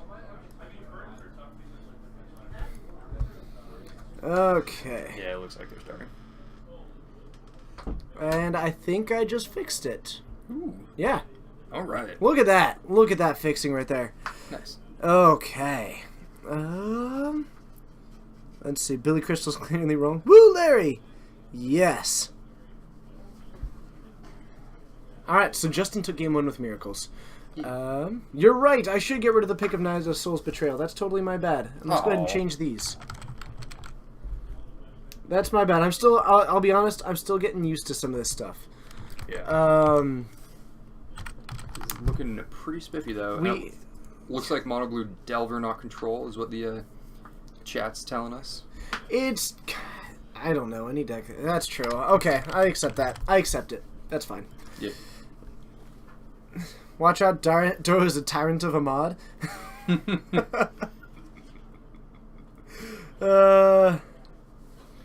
What you got? Okay. So, let's see here. We have got a... Not much. Just Nope, some lands. Ooh. And a top. Where can you find a list for that deck? I don't know, unfortunately. Which deck? Yeah. Okay. Info. Alright, so we've got a Yep. Ponder down for Larry. Now, this is a mono blue deck. It is running some fetches just for the benefit of the brainstorms that are in that deck. Yeah, having fetches up for your brainstorms is always good. And, even if you're just playing mono blue, yeah, the ability to shuffle off your brainstorms is incredibly important. Yeah. Otherwise, 2 lands from Justin, not being too cautious about anything along the lines of Wasteland. Did run out of top, which didn't end up making it. Let's see.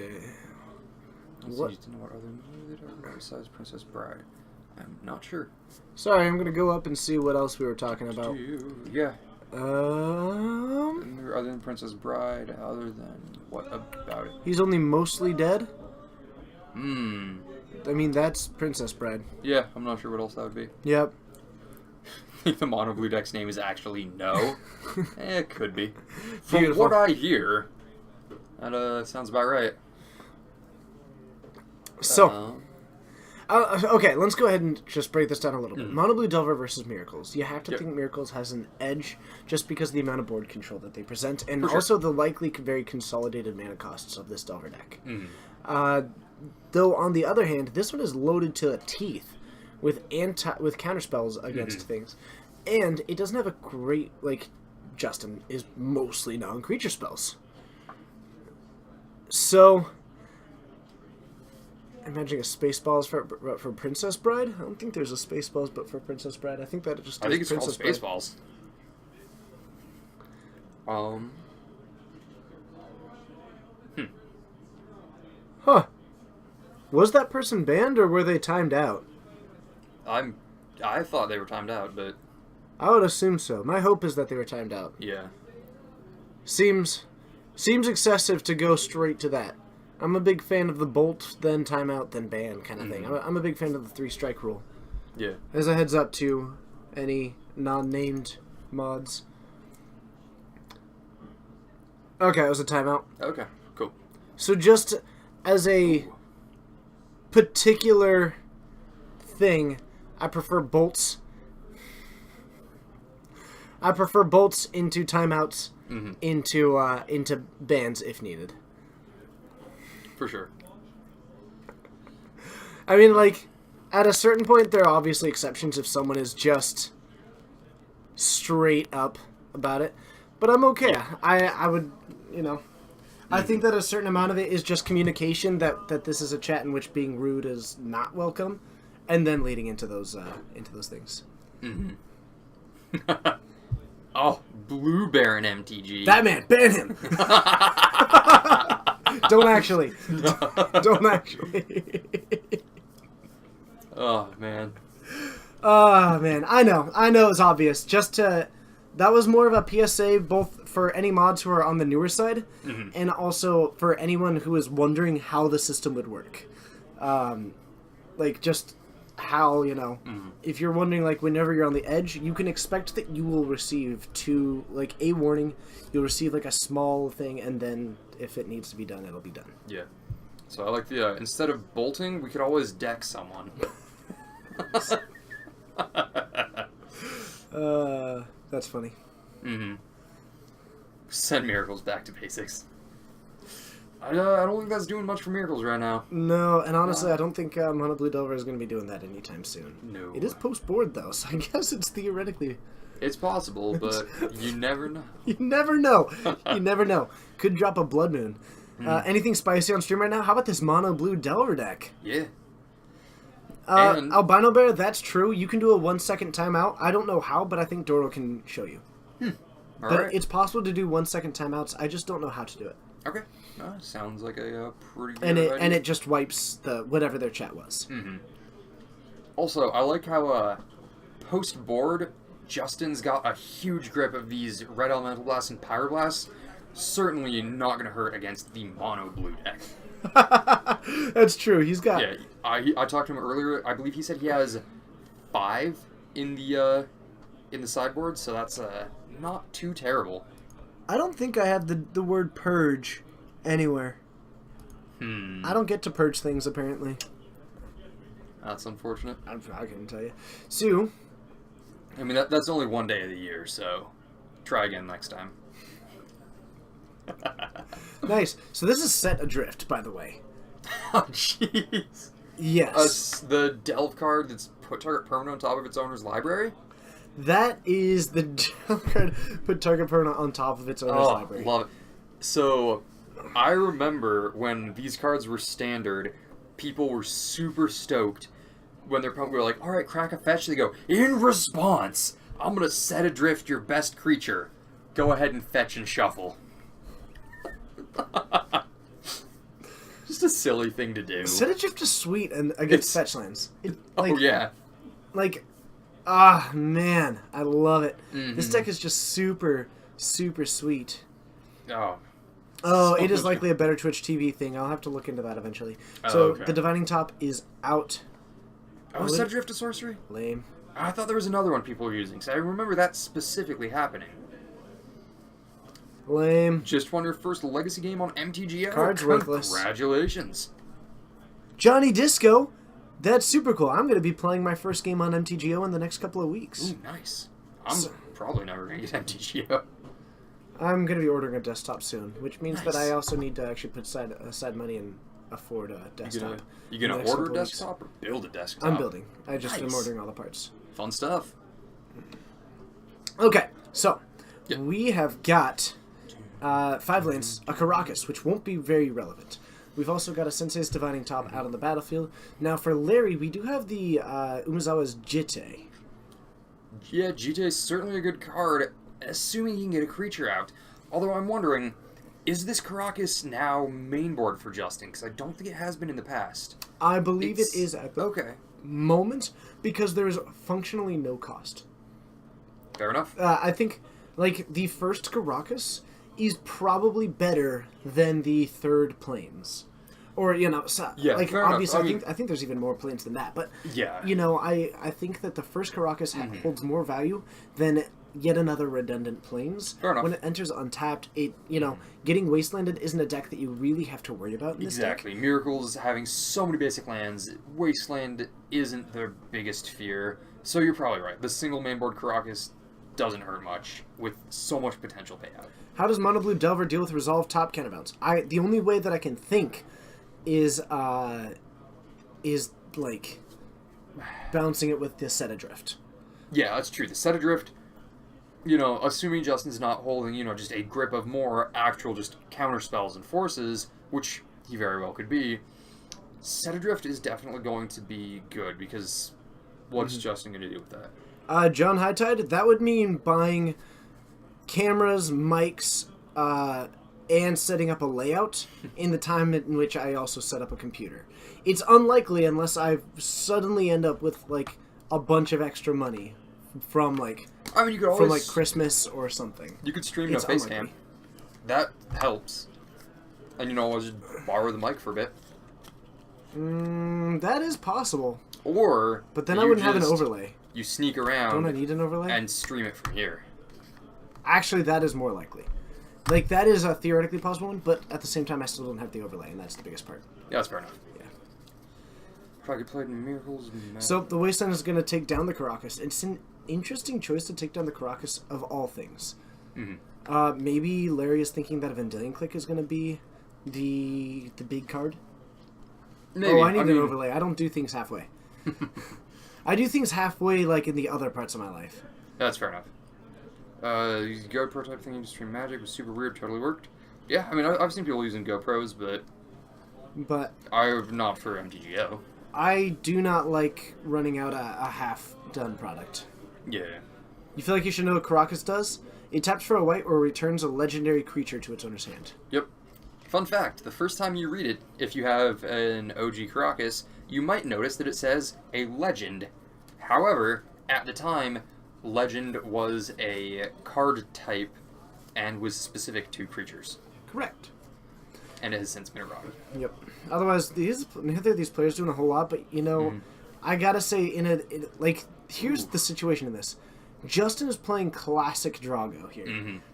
There is Or in this case, draw discard go. the amount of discipline that it takes to look your opponents, say pass, and discard one of the answers to their deck. Oh, yeah. No, When, when Justin goes, alright, draw for my turn, move to discard, pitch a Terminus against the creature deck. Wow.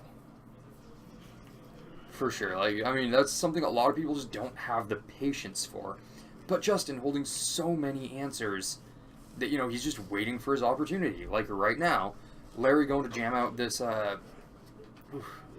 counterspell backup. Yep. And Justin not holding much, and I think discarding the Terminus wasn't really where you wanted to be with this. When you, I like, think it's unless okay. he I mean, truly didn't expect this. But Larry is also prepared for this one. I think it's just fine. What is Larry doing here? What does Larry got? Art Spell Snare. That definitely works. I mean, do you fire off the Brainstorm in response to try I and think get he's into gonna a... let it resolve just because he has the Engineered Explosives That's a good point. and has the Terminus. Or I mean, also good. did Justin just fight over that, knowing that Larry would end up exhausting a little bit of his hand for that? Maybe. Also, if he's, I mean, with the top, he still had the mana open, so spending the resources in hand when you know, that's something that's very worth fighting over. But always, still just floating that Terminus for when you absolutely have to. Oh, that's what this is. Yeah. Oh, I like it a lot. This is... Steven made this tie. This is the guest tie. This is the guest tie. Oh, I just now decided that. It's beautiful. Yeah. Thank you. And looks like we're putting away a Swords to Plowshares and a Terminus with this. All right. And Ooh, if this counterbalance resolves, this is Justin. probably game over. I can't imagine that yeah. what's the converted mana cost of Set Adrift? Enough. Well, here's my thought: does the Terminus, or does the Yeah, Terminus hits it. and he just put a Terminus on top because he saw that Set Adrift earlier. Oh, jeez. I think that was a very Oh, man. knowing act by Justin. If that actually plays out for Justin, that is going to be so much fun to see, but it's going to be so dirty. It looks like he ends up not getting it though. Getting a spell pierced. But rough. now your opponent is in... Oh, never mind. Not top deck mode. He's not even close to top deck mode. I just No. didn't see that hand. We finally are getting creatures out, and, Larry is not hurting for creatures. Mm-hmm. Or, not, I'm sorry, not hurting for spells. No, he is not. This has to be a handful. The only problem is that it's loaded to the teeth with things that make them pay an extra 1. It looks like it's not going to end up getting it this time. Mm-hmm. And yeah, well, Miracles is only on, 12 counter spells. If he resolves a counter balance, his whole deck is counter spells at that point, It's really not hard for Justin to keep up some form of counter magic or board hate, with Miracles being what it is. The exact number of counter spells isn't completely representative of what his deck has going on. Absolutely true. Alright, so Justin topping, finding just another basic, and moving on with it. And moving on with his life. Yep.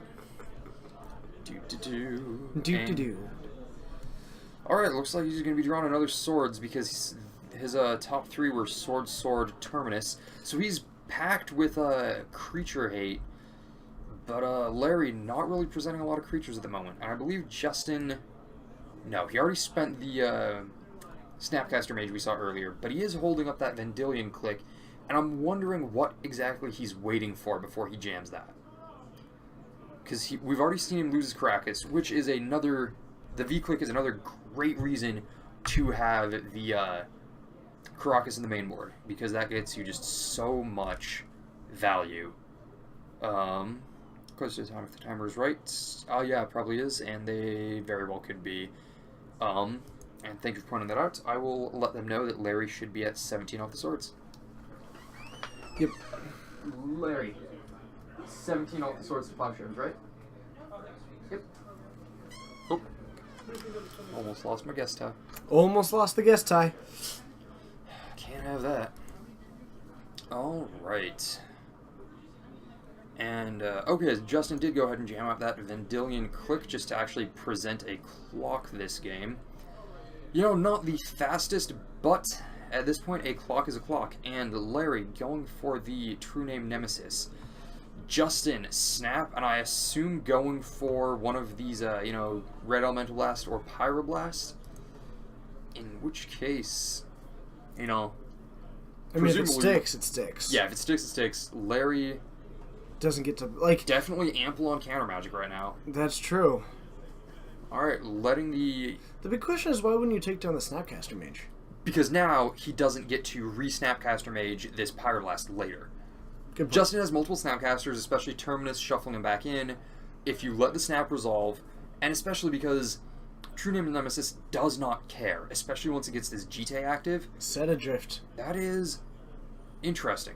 On a Snapcaster? I thought he was going for the Vendilion Click, but we'll see where... Hitting either of those is particularly skeptical. Yeah, I'm not I'd sure... rather just hit him once with the True Name Nemesis and kill them both. Is Set Adrift any permanent, or is it a non-land specifically? Because I being believe able to it's just... non-land. Okay, because just setting adrift your opponent's This lands... is modern design. Yeah, for sure. Non-land. Okay. Looks like Set Adrift not really going anywhere. And, alright, so not equipping the GT, I presume just in order to hold up more counterspell mana, and passing back to Justin. Alright, but... Oof, and Justin immediately has the Terminus off the top that he's been floating for a while now. I think we're going to see Larry going for a counterspell, because we know he's got 2 in hand. Right. But now...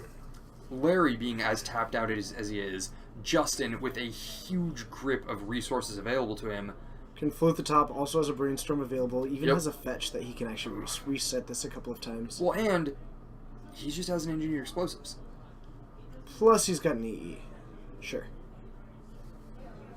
Now you actually get to resolve this. Mm-hmm. You get to put this on 3. EE is destroy all permanents? EE is destroy the permanents. Yes. Are you wondering if that gives protection? Excuse me, yeah, you're right. No. It does Protection is targeting and damage, not destroy. You're right. Correct. It's Sorry, damage and chance, block It's target. been a while. Yeah. Thank you, yeah. Not too bad at all, then. Peter, yes, you are. Welcome. Okay. Alright. Just a Brainstorm and a Swords to Plowshares for Justin, but he's got the 2-1 and Larry doesn't. Like, that's kind of the point that we But found Larry ourselves at. immediately drawing another true name. Oof. Well, Justin not really with a response to this one. no, this is rough. This is Oof. super rough. I think he's going for a fetch. I assume fetching a Tundra blind flip and hoping to hit... I think he just spins the top again and then tries to get it on his next turn, doesn't he? Maybe. I think I'm It more de- it likely depends to on do what that, he's 'cause going for. I've got time. That's true. Like, Justin definitely has time on his side. not a whole lot because of the Sensei's Divining Top, but even like a Council's Judgment looks pretty good here. Yep. But Flusterstorm, Oof. Counterbalance, Flusterstorm, Ponder, not looking amazing. nope. Terminus Mana with Snapcaster, yes. Did the He just Snapcaster needs go a back to his hand? No. Oh, okay. But if he draws a Snapcaster, Then he'll yes. have the Terminus Mana. That is true. But Justin not really looking at much of anything right now. I When assume he lost his only fetch there, he's probably going to keep this Ponder just for the shuffle. Yep. That would be my guess. Because you don't want the other two cards, so you just draw that, you play it, you shuffle it up, and you Yup. see what you get. And setting Adrift to the Dividing Top. You might as well just activate Yeah, it at I that point. assume you go for the flip at this point because. Like, I don't know why you wouldn't, though. Okay. Yeah, okay. It's like, Go on, that's- Justin. That seems really like it's the Don't exact same don't thing. time lock yourself. It's going back on top, but you want that Ponder first. Sure. All right, so it looks like they're finally officially into turns now. This is a draw, then. This has to be a draw. I think if Justin isn't able to actually present a response, this True Name might get there because he gets turns 2 and 4. So turn 2, it's going to hit for no, I guess not at all.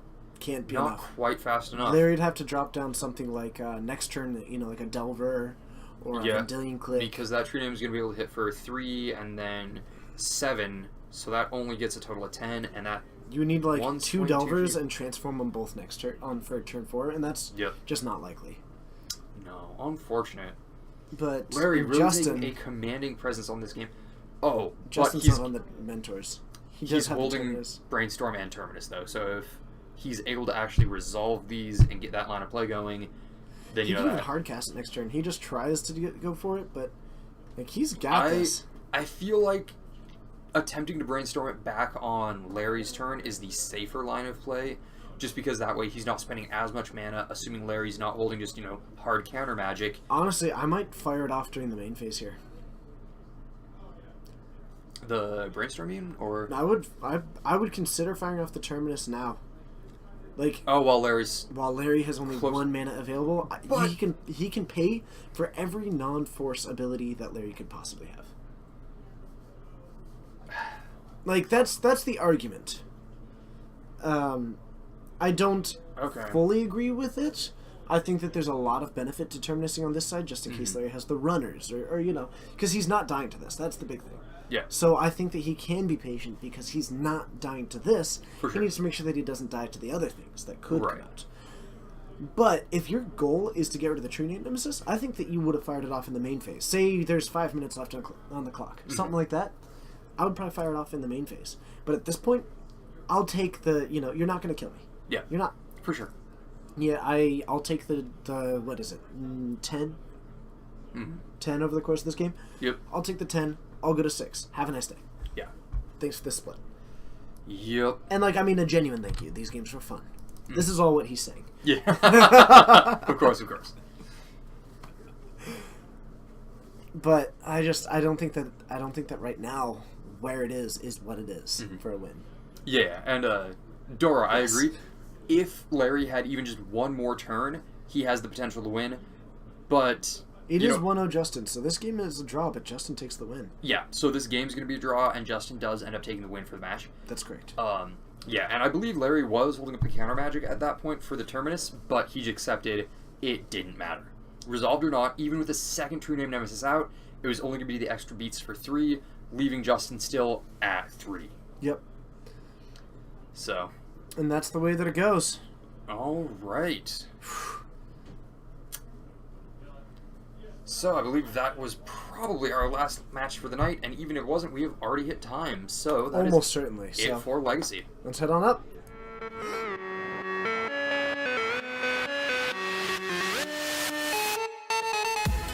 Hello and thank you for joining. Hello. My name's TJ. My name's Joe. And we're streaming out of Geek Fortress in Snohomish, Washington.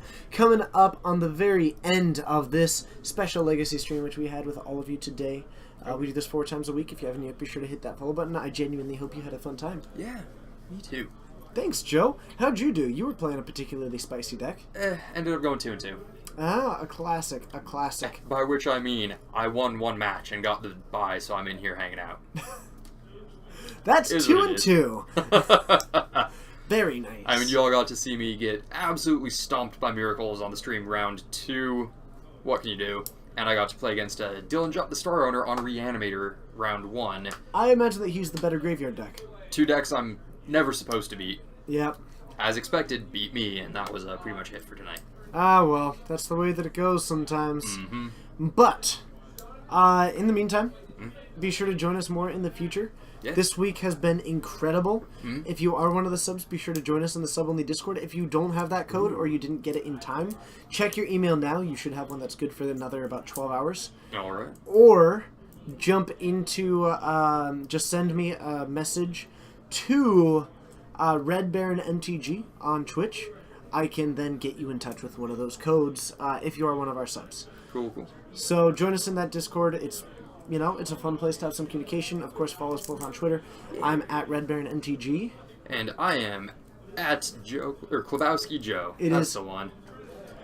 What is Discord? Discord, think Skype, but without the video service. Yeah, it's just a very well put together group chat. It basically acts as a text-based chat that, Text and audio. but it has an audio service, but it's Yeah. usually not utilized very often, or it's It not depends used on in what- this situation. Okay, yeah, I was gonna say it very much depends on what you're using it for. It's very frequently used for gamers in lieu of Skype for live chat. During It's a bit more multiplayer. consistent at the time. Oh, Just yeah, because it it's- has significantly less moving parts. Yes, everyone is slowly moving over to Discord for non-video based online chat. So, it's a lot of fun, and it's been a fun place to just have some discussions, Yeah. We bring up an article, we talk about things, we ask questions. It's like we're still kind of sorting out what exactly it is. We're still moving forward with it, and we've got Alright. a lot of places to go, but we're having fun with it in the meantime. Very cool. Plus, you get to get extra special heads-ups on some of the things that we do. I like someone did a explain Discord command, and MTG bot very kindly it did its best and pulled up Avatar of Discord. I mean, it's not far off. No, it tried its darndest. Oh, Alright. man. And of course, every brony in the room went, I know what that is. Alright, so it's coming up on the end. Let's go ahead and find someone to host on over to. Yeah, Because that's the most fun thing, is you got to pay it forward, right? for sure. We had a lot of very kind people paying it forward to us back when we were a much, much smaller stream than we are now. I mean, we are still a pretty small stream. Decently small, but we're definitely getting up there in size. Definitely much more than I ever thought we were going to be. That's true. I have a hard time accepting it, to be honest. I remember our first huge giveaways when we hit our major milestone of 500 followers, which is like a tenth of what we're at now, and it is amazing. Yeah, it was pretty rough. I mean, it was amazing. This has just Yeah. been, like... Just the thought of it is like, man... I wish I hadn't eaten a Tybalt for that, of all things. Oh, that's right, you ate the Tybalt for 500. Like, for all the Oh. things, I wish that's not what I wish I'd held out a bit longer to eat a card, because that was just awful. I think more accurately, you wish you had never eaten a card. That is really accurate, to be honest. Mm-hmm. Some people would love to get 50 followers. Oh, for sure. No, I completely agree. Mm-hmm. I am beside myself with where we have gotten. Like, brah. No, it's amazing, and every single one of you are just so great for following us and sticking with us. And for those of you who've been here since the beginning and have seen all of it, that is amazing. I can't believe you've put up with us for this long. Thank you so much. It has been that long. It has been about 13 months. Wow. Yeah. Stream's over a year old. Did you Yeah. do something special for the birthday? No. Oh, I was moving. We're actually going to be turning into Okay. a fairly big celebration coming up All somewhat right. soon. that's exciting. But do you have any final thoughts for the night? Ooh, Chains Mephistopheles is really sweet, and I'm sad that I didn't get to actually do anything with it. So your opponents broke free of the chains, huh? I only ever got to resolve it against Dylan when he already had a Gristlebrand in play. It's kind of okay there. I mean, he doesn't get his extra draws. But he just drew in doesn't response, care. right? No, he just said, that's fine. It doesn't matter. Especially because at that point he goes, alright, untap, upkeep, draw. I'm going to rummage 7 times and keep, one more reanimate in hand. Did I win? All right, well, we're all gonna host you on over to Melvin the Muppet. He's a blast. He's doing a bonus Friday stream. He's an actual Muppet. He's worth hanging out with in the future. Come join us next week, Friday at 7:30 Pacific time for more Geek Fortress and Legacy, and on Mondays for Standard, Wednesdays and Saturdays for Modern. Next stream will be tomorrow at 6 o'clock Pacific time in that Pacific. Yeah. So, from all of us here at Geek Fortress, whether it's good morning, good afternoon, good evening, or good night, we hope it's a great one, and we'll see you next time. Bye all.